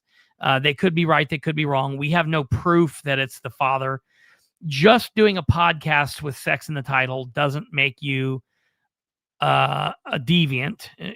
There's lots of people that do that, and there's reasons. Well, I do think his dad is a weirdo and I don't mean weirdo as in sexual freak, just a weirdo for lots of other reasons. I also know that there's more evidence than what we're aware of. And I think because everything that was said in there is right. If you have a shared computer in the house, and all of a sudden the police, that's the same thing that's happening in that Sulik case in Madison County. It's an internet case, and they didn't at first know who the suspect was, because I could go over to Catherine's house and put weird shit on her computer and it'd be like, what. So just because it's on the computer, you don't know who it is unless you got videos, people sending back and forth videos, or you got people talking and whatnot. And I think in the Peter Nell situation, they've got a lot of communication back and forth between a person A and another person. And I think in that communication, for whatever reason, they're saying that it is the boy. Now, if they come out something, I mean, I'm not saying that it's not worth looking at other avenues, but we just don't have proof of that yet. I haven't put the whole timeline together, but here is my theory. Now, this is just my wild theory. My wild theory is, when did that AI video come out with Beckwith that he had, right? Yeah, a long time ago. Maybe they said, hey, you know what? They're going to start looking into our computers. They're going to start finding things in our computers. You're a young kid. I'm a lieutenant governor. We can get you out of this. You'll get a slap on the wrist. You might have to do 6 months in jail. And they could have totally derailed this kid, and he could have taken a fall to get them away from this AI video that's going on over here, or finding that. I mean, that weird theory is Catherine's, and she owns it all by herself. I own that, and that's just how it is. So I own it. Now I am going to address the something. Snapchat stuff. Okay, I'm going to address this. This defendant has the right to a speedy trial who has been calling the continuances. Okay. I'm going to tell you something right here, because those kind of things really make me mad. Okay. You go and you do the homework on all of this. This What are you talking about? defendant, this comment on here, this defendant, all right, and I'm going to address this. This defendant said, I admit it, I've done this. I'm just going to go in there and tell them. I mean, this guy has gone back and forth and got back and forth. Every time we get close to a time where he has to be on the stand or in the jury, all of a sudden, no, I'm not going to do this. It is a mastermind game. What are we talking about? That We're this talking about boards Peter now guy or is boards? saying. Okay. Right. So, right. so back It's up. a We're talking about master- boards. Do we know if they waived because you can waive for fast and speedy? Do we know if that's happened? So if you go back and look at the beginning when this all started, like I did a ton of reading on this last night because I've been involved with this since it actually started. Like I got the call at 7:00 in the morning from Marion County that says, you're on call. You need to get over here to Marion County. You've got an officer, because I had no idea that it happened. So I don't know, it was like 6 or 7 o'clock in the morning when I got a call from Alfie to tell me about it. So, if you go and look, can you pull up the post that I did on this? Give me 1 second here. I'm looking through to see if we can find out if he's waived it or not. Give me 1 second. I will. Well, Give me a second. and here's the thing. This trial has been suspended indefinitely. Yeah. That I know. But my big concern is that two of the providers, and I don't know if one's a psychiatrist. I don't know if they're both psychiatrists or they're both, one's a psychiatrist, one's a psychologist. What's the difference? Psychiatrist has gone to medical school and can prescribe medicines. A psychologist has a PhD, and they don't always, they can just have a master's, but they don't prescribe medicine. So that's kind of the difference between the two. My big problem is that from the very beginning, he has always kind of said he wanted to kill a cop. I mean, if you go back and read all those reports back when this happened, and I'll have to spend more time to put things up, but it really infuriates me when people begin to speak and they don't go back and look at everything that's taken place through the whole thing. They just want to say, here, I'm going to jump to this person's defense and I'm going to do whatever because you know what? I just want to speak from the hip. Go and look at half of the things this guy has said. I mean, this guy already shot cops before. He was supposed to do 25 years. He got out. I don't know, on good behavior. Who let him out? They must have thought he was competent then. This guy ran his own barbershop. This guy was able to manage his own money. This guy got a license. All right, hold on back, because I think we're just speaking and nobody knows what we're talking about. So back up here just real quick to kind of put it in perspective. So we're talking about the situation that occurred in Elwood in July of 2022. July 31st of 2022, where an Elwood officer, Noah Chenevez, tried to make a traffic stop, and basically he got the car stopped, and Noah didn't even have a chance to get out of the car. The driver of the car opens the car, gets out, and just blows him away. Just kills him before he had a chance to get out of the car. Young kid, young officer. And it's a tragic situation, horrible situation. Obviously, as a former police officer, this is something that's very touching to me, very serious. Now, that being said, and Carl had shot at officers in the past. He actually struck another officer in the past, didn't kill him, down in Indianapolis, did time. And that being said, everybody, all of us, you, me, him, all of us, do have a constitutional right to a trial, and that the law has to go the way that it goes. That being said, I cannot find anything about him waiving his. I have to go back and dig up the 22 articles. I mean, I'm looking in my case. I find this hard to believe, but I have like a real full-time job with real things going on. No, I get what you're saying, but people are like, well, go do your own homework. I mean, don't wait for me to put it out there, But what concerns me the most is that if you go back and you look at this, and I have it posted in my pictures, and I posted as much as I could last night on pictures. I went back till 24. I looked at it, but what stands out is Dr. Karen Salakin, in her report to the court, said boards didn't meet the criteria for intellectual disability under Indiana law. John Fabian said this is a no-brainer, that he was not intellectually disabled. Dr. Justin Donaldson agreed that there was no evidence of intellectual disability in the reports by Salkin and Fabian. Dr. Jeff Hunninger said he believed boards was competent based on a 2-hour interview in March. Dr. Andrew Skinner said he did a full evaluation on board's mental state and his ability to recognize reality.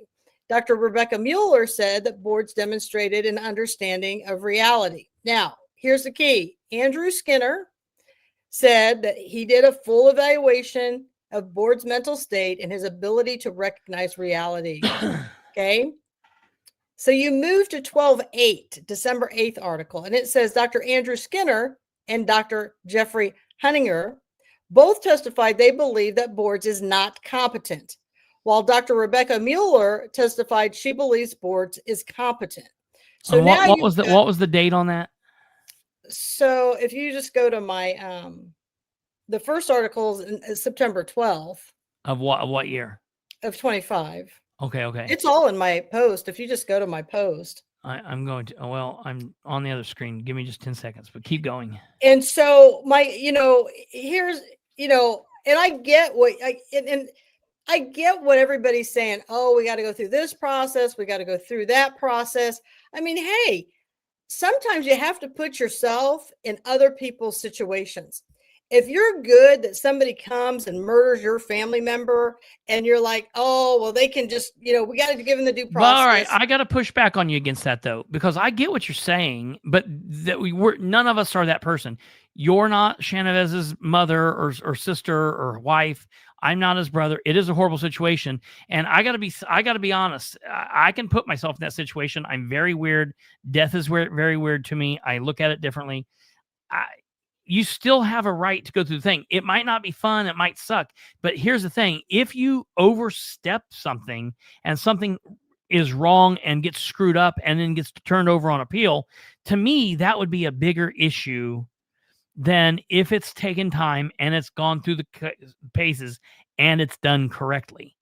So I get what you're saying. I get what you're saying. And we all have that. We all want justice, and we all want justice. It's the thing we used to say in the prosecutor's office. Every time somebody would come up to the prosecutor's office and be going crazy, demanding this and demanding that, that case is the biggest case in their life. To us, it's like you as a doctor. Every person that you see, their situation is the biggest health situation to them. To you, it's just one, it's another case. It's another patient.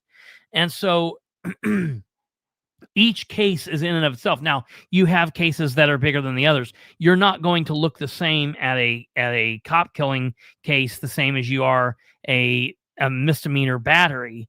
But we don't just say, okay, well, we're going to go hanging.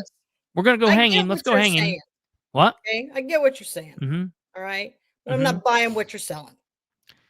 Okay. That's fine. So let me just explain it to you this way. So what are you wanting to happen? We're going to kick this can down the road. What do you want to happen? We stuck him over in Miami Correctional. Mm-hmm. We let him have a day spa over there. Okay. He stabs another officer. Okay. Okay.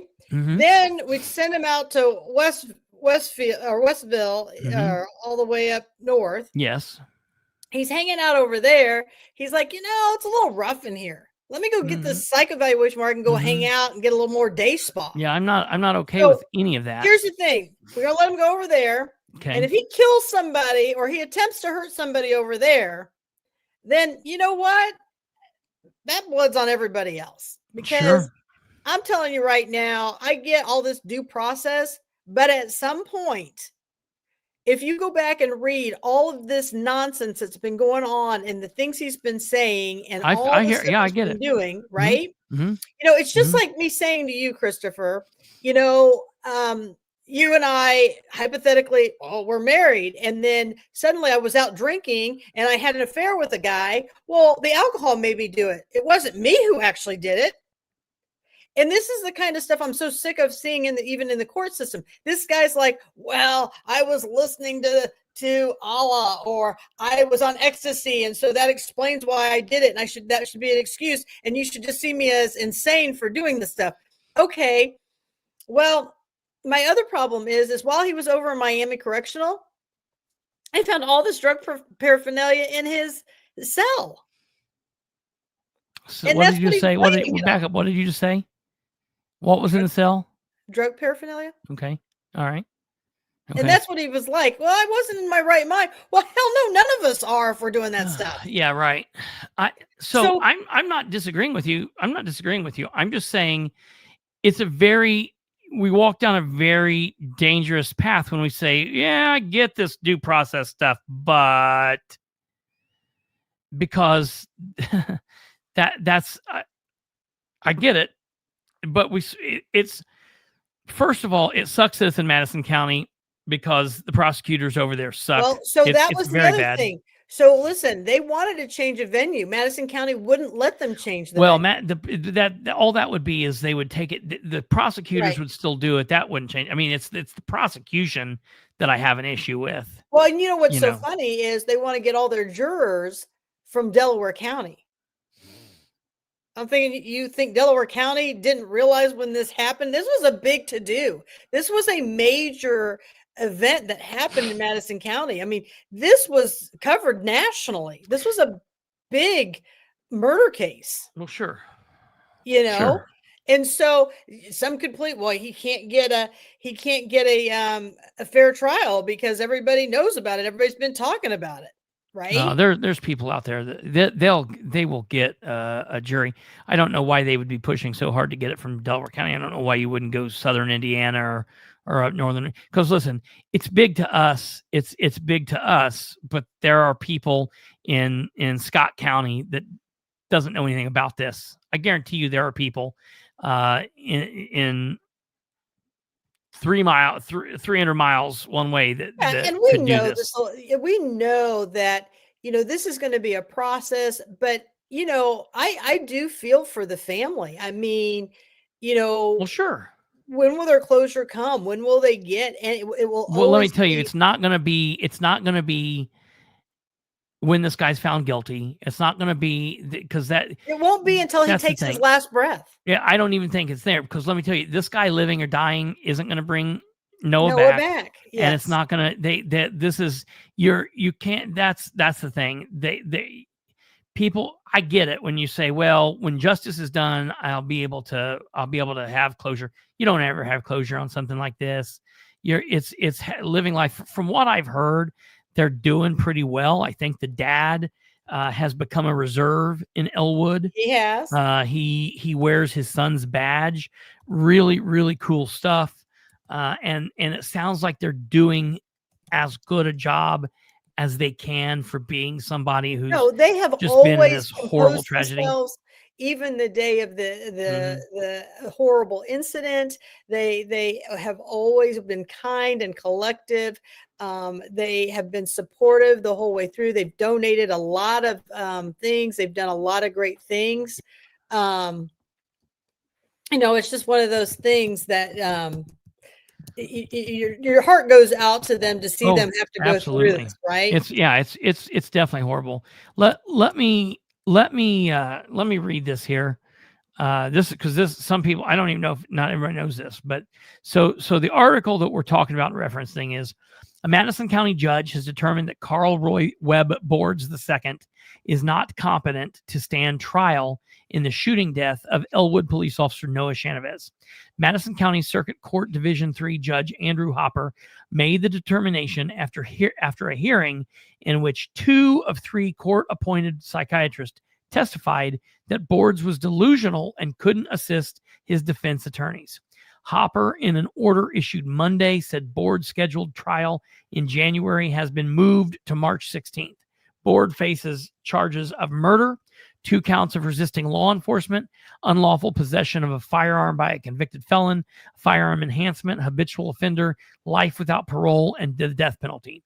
Hopper's order committed boards to the Division of Mental Health and Addiction to provide competency restoration services consistent with Indiana law. The order states that in 90 days, the court is to be notified about whether boards has a substantial probability of attending and the ability to understand the proceedings. We argued and we believe the evidence shows the defendant is competent to stand trial, Andrew Hanna, Chief Deputy of Madison County Prosecutor's Office said of the determination. However, we respect the court's decision and we will be ready and willing to try this case as soon as the defendant returns from the Indiana State Hospital and they deem his competency has been restored. Dr. Andrew Skinner and Dr. Jeff Huntinger both testified they believed Boards was not competent because his delusions would prevent him from assisting in his defense attorneys. Dr. Rebecca Mueller testified she believed Boards is competent. The state called 2 experts who indicated Boards was competent to stand trial. Dr. Justin Donaldson testified that Boards was not delusional and was competent to stand trial. A delusion is a fixed belief that someone has is sustained over time and is out of sync with their cultural or community, or their culture or community, and it causes some kind of functional problem in life for them, Donaldson said. Donaldson testified that Board's beliefs were not fixed, and he did not presently believe them. Dr. Joseph Browning also testified that Boards was not delusional and was competent to stand trial. Boards is accused of fatally shooting Chavez, 24, through the windshield of his police cruiser early on the morning of July 31st, 2022 in Elwood during a traffic stop. Just after 2 a.m., Chavez stopped a 2012 Buick LaCrosse near the intersection of Indiana 37 and County Road 1100 North. Police have not provided a reason for the traffic stop. Hamilton County officers located the Buick and attempted a traffic stop. The Buick continued southbound on Indiana 37. Hamilton County Sheriff's deputies pursued the Buick and deployed a tire deflation device near the area of Indiana 37 and 142nd Street. That's it. So here's where I fall on this, because I absolutely believe that this cat deserves the death penalty. I'll throw the switch. I don't have a problem with that. Signing. Let's push him off and see if he gets the. We can give him the firing squad. Load my magazine up. I'm ready to rock and roll. I'm also okay with 90 days. Give him 90 days. Let's see what the deal is. If we can get him to a point that they said, look, we've given every option and he is good to go, 90 days is going to be a drop in the bucket. Now, when we get to the end of the 90 days, it'll be interesting to see what's said. I won't be okay. I mean, I don't want this guy to skate, but I'm okay with 90 days. 90 days, we'll know what's happening, and hopefully we'll get a say, rock and roll, let's continue on. I still don't think it'll be going in March, even if they said that he was competent and this never happened. Well, trial wasn't starting in January. March would be a big month because that's when Sumner's supposed to go too. That's not going to happen. There's no way. I mean, listen, it depends on what they're looking for to win an election.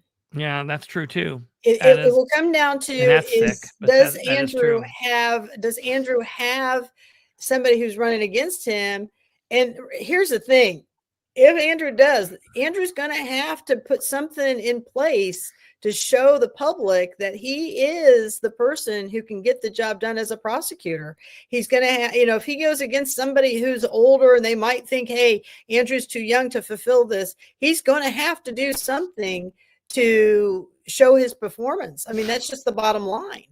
He's going to have the strength and the courage, and he's got it, but it's going to have to be on display now. And listen, I want to say that because whatever we think of the prosecutor's office there, and whatever we think of Hannah, it's not like he's like, well, he's just out here playing. Let's keep in mind, and whatever you think about his goofball dad, because his dad was a goofball. His dad was a police officer, and his dad was shot in the line of duty. So, they know a little bit about this. I mean, it's different from being shot to being killed. It's definitely a different thing. And whatever a goofball. And I agree with Kerry his dad McFadden. is. He's been in the system so much, he Sure. knows how to play the Sure. game. And it's a chess game. That is definitely true, but that's also throwing away and saying, well, these doctors are not smart enough to know that. We got to give the doctors a little bit of credit too on both sides of this. I'm just saying, listen, this is not a New York or Maine or California case where they're like, okay, he's good. We're going to lock him up over here. And there he is. That's it. They're saying 90 days. Let's get to, I'll tell you what this sounds like to me. It sounds like the judge is saying, okay, if you want to play this game, we're going to send you and we're going to do everything within the law and we're going to get you better and your ass is going to stand trial and we'll see you in March. That's what it sounds like to me, is they're going through every hoop to say, we're going to have you. And when we get you and when we say you're guilty and you're done and you're sentenced to death, that's going to be that. I hope that's the case. I hope that's Now, the case. see, if I were Andrew, I'd be striking the two doctors who switched from yes, he's competent to now he's not, and be like, okay, I got to get me some doctors who can start and finish what they're saying. You know what I'm saying? I mean, I'd like to know what caused them to flip to the other side. What, incident, and it's kind of like the thing. I mean, even with the Richard Allen down in Delphi, there were so many holes in that presentation, right? When they were in the courts. I mean, it left me with lots of questions about, do they actually have the right person? I don't know. I think they do. That was such a, but there were lots of things that were missing. I mean, it just leaves you wondering. I mean, listen, only the person who actually committed that truly knows, right? Yeah. And so you fear that you don't want to see that happen to any other family or children. This whole Brown University thing's a nightmare. I mean, the world has just gone mad in the last 4 years. It's been complete chaos, Yeah. And so I hope that, at some point we can move forward and move past this, because in Madison County, I mean, I'm not going to lie to you, sitting through these meetings, every time they come in, we need another $1 million for this case. I mean, they've been saying it every year for the last 4 years. And I'm like, how many millions of dollars is this going to take us? They are salty. Oh, I'm absolutely. And then, we're changing it. He doesn't like this attorney. He doesn't like that defense attorney. So we're constantly, it's definitely. I think he's being given and look, I don't like the coddling, but I think that he is being given a little bit more leniency so that when they fry the son of a bitch, they can be like, okay, we did everything. It's good. And with the hopes that. That's a great question. The CT time. That's a great question. Do you feel by them ruling out competence that'll help prove the case? Do you feel by them ruling out incompetence that will help prove the case without reasonable doubt? So, he could still misbehave on the stand and people could be like, oh, sure. Well, you know what I'm saying? So, I don't know. I just think that all of this, because Karen, you're pretty funny about that itemized list and bill. I can't even get half the records. Yeah. If they find him ready to go in 90 days, the jury shouldn't or won't know about this. They won't know about this little hiccup. Unless somebody lies and they're really following it, wherever they get the jury pool from. So, oh, and by the way, for the record, just for the people, because sometimes people ask me, the title tonight, Park Board meeting, Madison County no votes to new precincts and boards 1096. 1096 is police code for mental. So that's what that was. So I don't know. It's going to be, this is definitely something I've been following. I have a lot of friends in Elwood who were Elwood officers at the time, who are still Elwood officers, who were Elwood officers before and after. So this is something that hits very close with me. You know, obviously I'm a police officer, a former police officer. Don't ever, ever, ever want to see anyone killed in the line of duty like this. And this kid was, I mean, this is not like another situation where there's something questionable here. This dude lit up a traffic stop and was shot before he didn't even know. He had no clue what was even happening. And so it's such a horrible situation.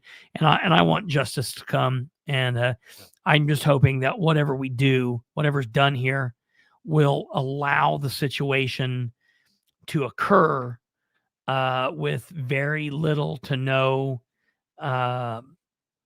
bullshit on the backside of it.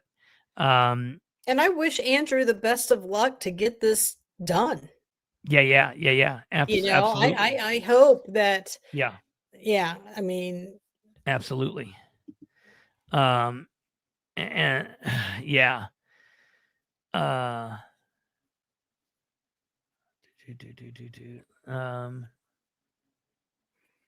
Lots of people are talking about all the ads are getting pop up in comments. I don't know what the deal is there. Watch them and help support the channel. Like I don't know what to tell you. I don't know why they're popping up live now. We don't do anything with that. That's something YouTube is doing. So yeah, just watch them, go through it, skip it, watch it. There's nothing that we can do about the live comments or excuse me, the live ads. That's so weird. But the ads that happen the next day, we try to go in there and fix it as much as possible. I have a thing into YouTube. It's a battle that we have to constantly. We don't do that. If we put ads in, we try to put no more than 3 ads in, 2-hour show. And we try to make it as simple as possible for you guys, but I apologize. We're trying to fix it. I don't know. Maybe they're trying to kill us, but Stumblefoot's on here watching, and Kate, now I know I owe you $20. No, back up. I told you. You're just going to use that to buy me a box of ammo for that gun that you're going to give me when so there's another thing going on behind the scenes that people don't know about. There's something going on. I have a gun Kristopher wants. He was drooling over it and I handed him a tissue instead of the gun. Yeah, but we've got something going on that as soon as we get is going to be my payment for that gun. So that 20, you just hold that in your pocket. You've been promising me that for a month and a half. It's not me. It's the agency. At the rate you're going, I could give birth to a new child. Yeah, right. Yeah, right. That's true. But you know, I just it's crazy. I mean, if you think back about the local deal here, when Greg Winters was shot and killed in Muncie, and the craziness with that. Greg Winters was a Muncie police officer who was shot and killed on Tuesday, January 8th, 1991. And his killer was not put to death until June of 2007. So, you know, let's talk about 91, 01. Right? I mean, you know, yeah. Let's talk about that. Let's talk about the death penalty versus life in prison. Which one is more torturous? I mean, is it to live with that and have to live in a cell, or is it? I think being in prison is more torturous, but I think I'm a death penalty guy. I'm okay with the death penalty. I think you have to take all precautions because you don't want to put some. I mean, there are people out there that have been on death penalty and later found out that they weren't guilty, and that's very freaking scary to me. And so you got to be very, very careful of that. But I think, Rob Kendall was talking about this the other day, that there was a situation where there was a case down south where a police officer was killed, and they went through the hurdles and they said, okay, we're going to do a death penalty. And then all of a sudden the prosecutor's office reversed course and said, we're not doing death penalty. We're going to do this. And Rob said, we started getting people that was inundating us. Rob, you got to do this story. You got to follow the story. The prosecutor there's a piece of shit. They're doing all this. And Rob was gearing up to just trash this guy. And he was researching it. And he talked to the family of the officer. And the family said, please don't do this. We asked them, we can't go through this. Yeah. We don't want to go through this. And we okayed what the prosecutor did. And Rob said the other day, and this is something, especially in politics, especially in stuff like this is important for people to understand. Just because something you think should happen doesn't happen, doesn't mean somebody was dirty, somebody is doing wrong, somebody's corrupt. Just because we might want something and it doesn't go that way, maybe there's a valid reason. Right. And that's why, number one, it's important to research and to look into things. And that's what Rob did. Rob was going to go after the guy and he was building his case, but then he quickly learned the family asked for this. And so, there's things like that. Well, and it's just like I said in my post, this comes down to a game of chess. Mm-hmm. And, will the defense outwit the prosecutor, or can Andrew outwit the defense? I mean, at the end of the day, I have a lot of respect for defense attorneys that are public defenders because they have a job to do too. Well, that's the whether other they thing. like it or not. That's the other thing. That people see on TV or they hear things and they think certain things, or like in New York or LA, the public defenders out there here's East Central Indiana. This is not even everywhere in Indiana. Like maybe Indianapolis is different, but specifically here in East Central Indiana, we are very fortunate. And I will tell you this. Yeah, right. CT.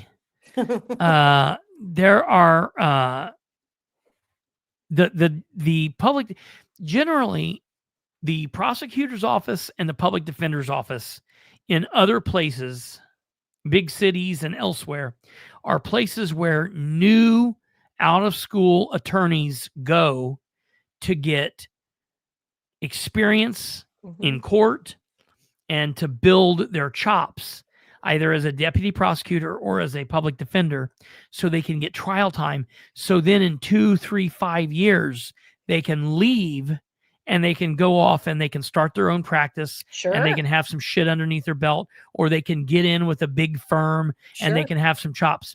That's not what happens here.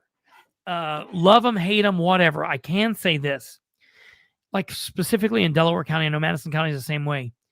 Most of the public defenders, they're not just public defenders. That's a part-time job. They are also the regular defense attorneys in the community. And so when you're getting a public defender, I'm not saying it's fair or right because they have too many cases and they do let a lot of shit go, but you're not getting a brand new shitty attorney. You're getting an attorney that's got the experience if they're willing to put the time into the case. And that's another issue altogether, but you're not getting some dumbass just out of law school. And listen, no attorney likes to lose. Right. Right. So yeah. That's the other thing. Oh, so you were a public defender, but you lost every case you ever had. I mean, that doesn't look good either. Yeah. Right. Yeah. And so, I mean, and that's the thing is if you look at it, this is a game of chess.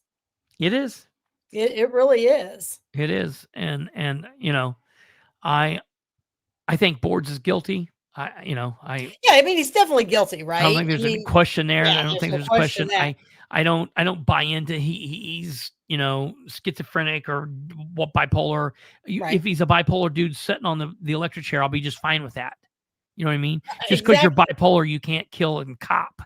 So, You know, whatever. and But we could go into a whole nother segment tonight about, you know, with the topic you and I had where Rodney Cummings is like, you know, Andrew Ireland's coming up with that bill that he wants to like kind of hold prosecutors accountable. You know, this is a classic case. Should they go back to the judge that allowed him parole, you know, what, in 2000, was it 19?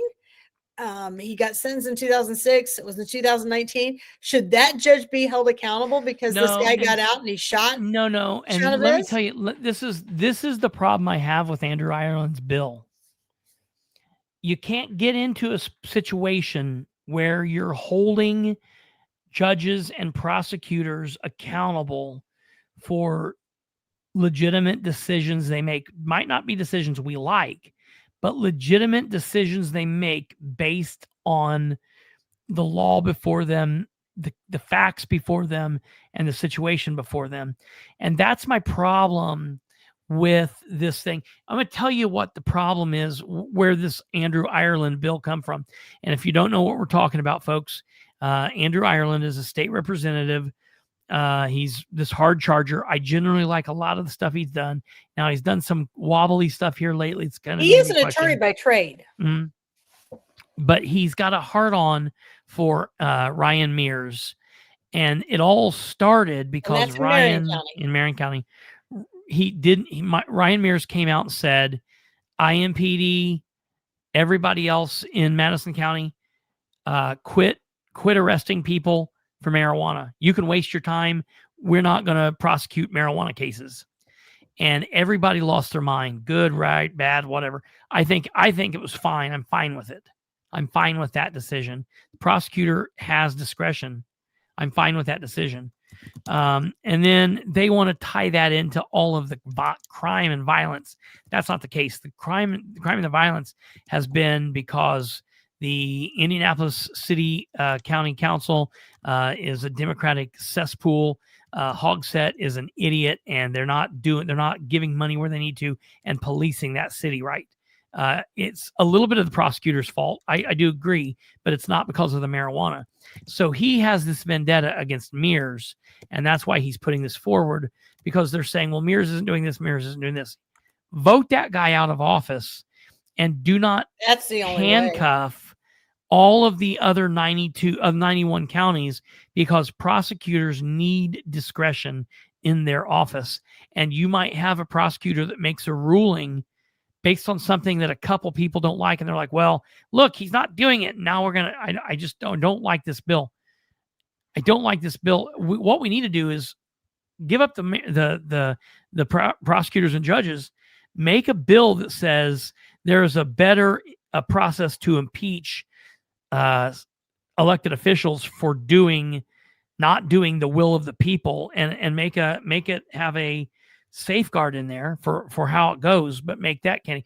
And we're going to try to have Ireland on. Well, and just like Brad's saying, right? He says, yes, Ireland is trying to use the state government to remove a local official who was elected by the people. It's bullshit. Well, here's the thing, Brad. I mean, and Brad has his own podcast he's on, so I don't feel bad calling Brad out. I like Brad. Brad likes me, I think so. But you know, that podcast over there is kind of weird. Brad should really be running the show. I think the leader over there is a little nuts. Brad's got a great demeanor. I kind of deal. Yeah, Brad needs his own show. I would agree with that too. Brad, we should just get together and we can do it, because you know, Brad's a Democrat. I'm a Republican, and we do. Listen, we could do it. I got a perfect idea. Nobody's ever come up with this idea. Brad's a Democrat. Katherine can be the Republican, and I can be the libertarian. And I'm trying to think. We could, if I just had a minty fresh taste on politics, and we could maybe call it mouthwash or something. That's a damn good idea. We'll talk about that sometime, Brad. So, I mean, to Brad's defense, but look how many times Rodney, like when we bring up election issues and we had the ballots all screwed up, and then we had the machines and we couldn't canvass, you know, at what point, I mean, is there accountability? I mean, do you see what I'm saying? We can get on a whole other tangent. I mean, we've been going at this for two hours and 10 minutes, but it's been an hour and 58 minutes. Has it? Yeah. Oh, okay, then we're on plenty of time then. So, but you know what I'm saying? I mean, where do we draw that line, Brad? Where do we what do we say yes and no? And I can tell you where that is. You know, let me because ask I you this even question. disagree with what you're saying with Rodney on this. I don't think Rodney just gets thrown out of office because he didn't do something with Russ. No, I do, because Russ is trifling, but that's another story. So let me ask you this, Brad, and you tell me, should prosecutors have a term limit? That's interesting. I'm not Brad. I'd actually like to see a couple people's comments on that. You know, how do we pick and choose which offices have term limits and which don't? Why don't we just put term limits across the board?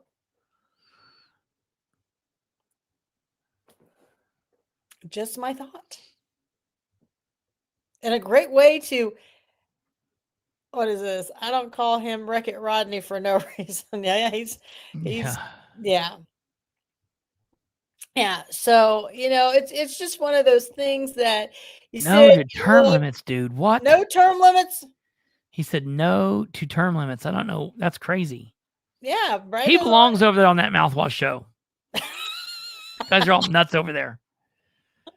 Brad, you better have. Don't get me started about that fake Republican they got. Good Lord. She's talking to me about gun security. She's I'm afraid of the guns. My guns, your guns. Good Lord. Here, Brad's going. I think they're all just so many Democrats. leaks to plug and issues to fix.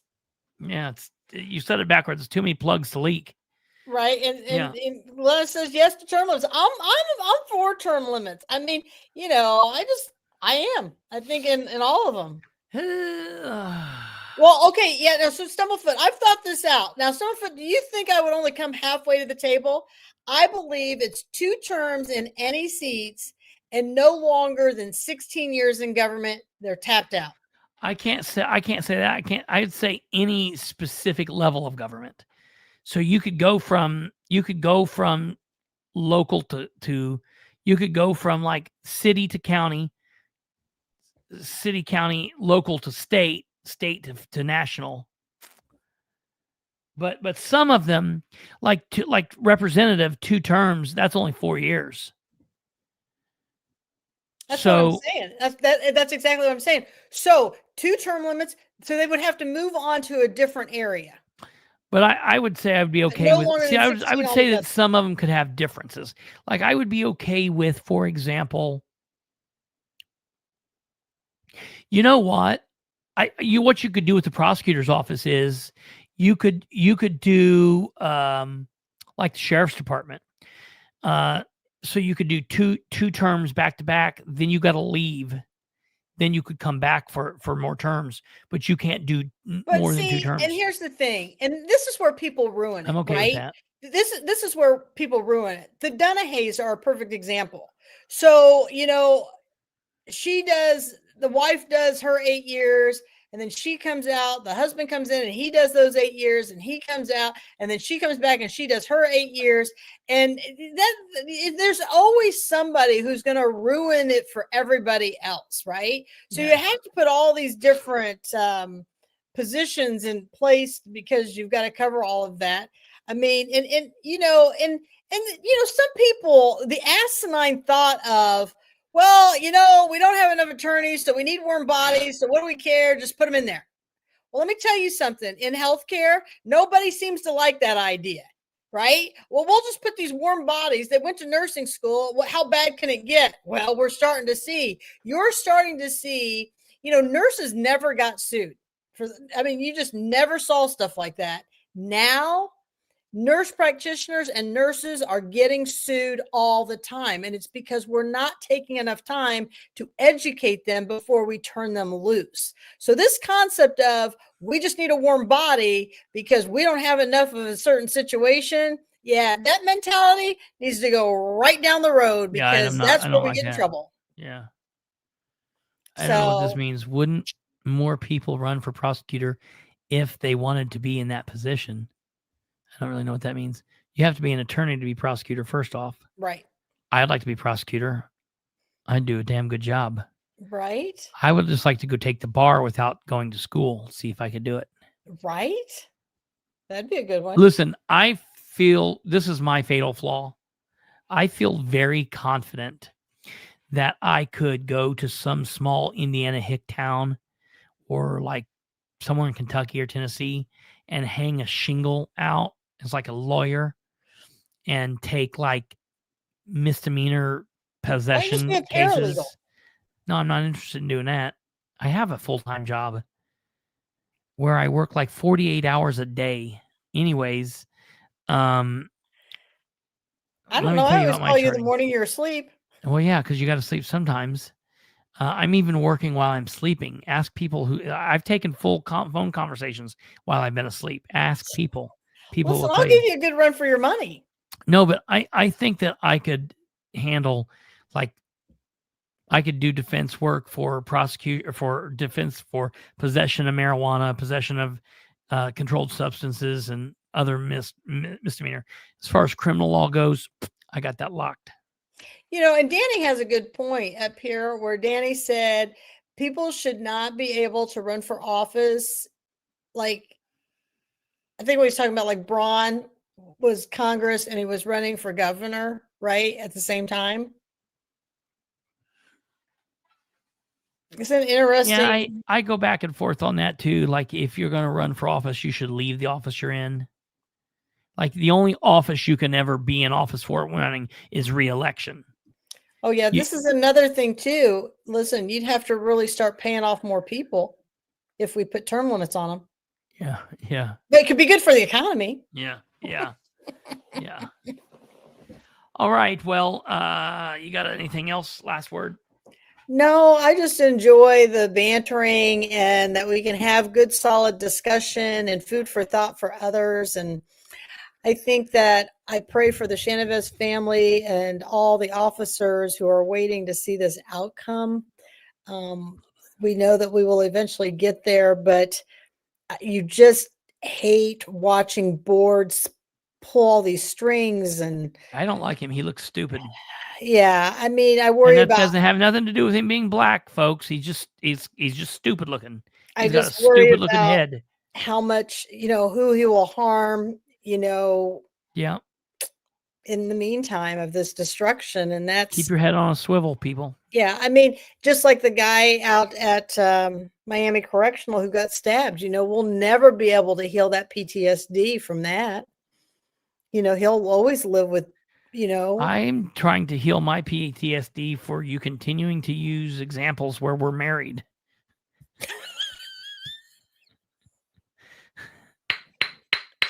Oh, finally gavelled you. Did you? You weren't on. You ruined it that night. You're supposed to be on, but you're doing something with your stupid daughters. I was at the Jim Brickman. Oh yeah. Concert. Yeah. So did everybody like the gavel? Yeah, they did. It sounds so good. It looks so good. It's so good. You should have got my face on one side of the hammer. Yeah, right. The political spotlight. It's got the date, August 12th. It is a very pretty gavel. It is. It is. It's like this. It's like cherry wood. Yeah, I would have just gotten a meat cleaver. It would have been a lot cheaper. Yeah.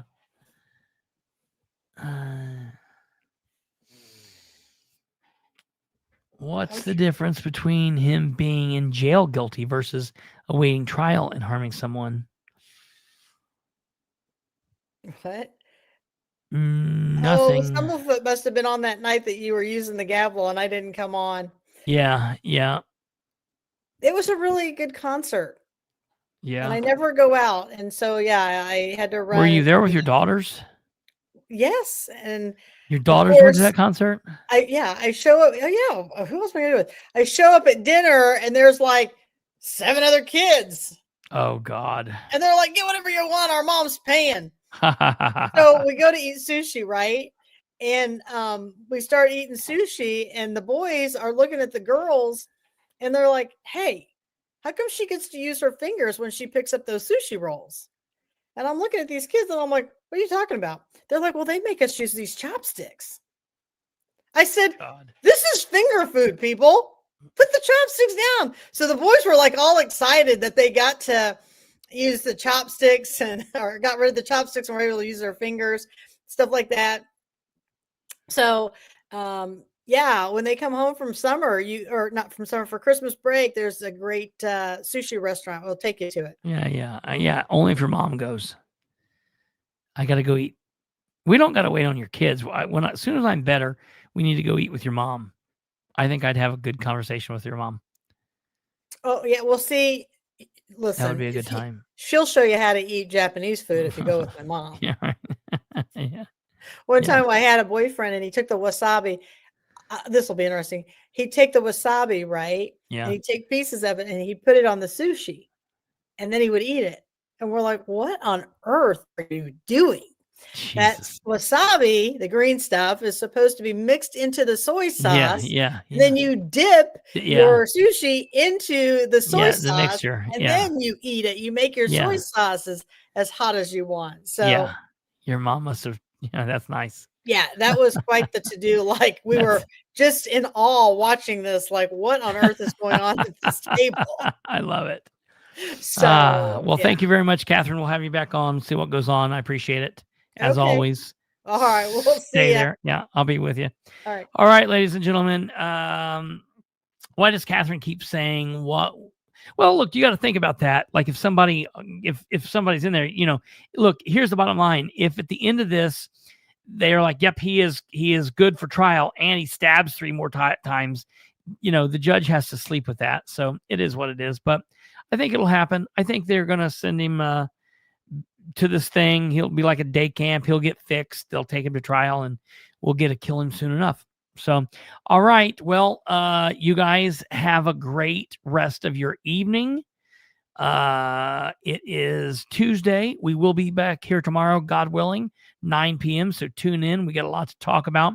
More stuff about the Micah Beckwith nonsense and some more Muncie stuff. Also some Delaware County follow-up. So tune in for that. We didn't see Alva tonight. Oh no, there Alva is. Have you been here all night? That's crazy. Hey, and right now it is 2 hours and 10 minutes. What a perfect time to end. All right. God bless each and every one of you. Take care. We'll see you tomorrow.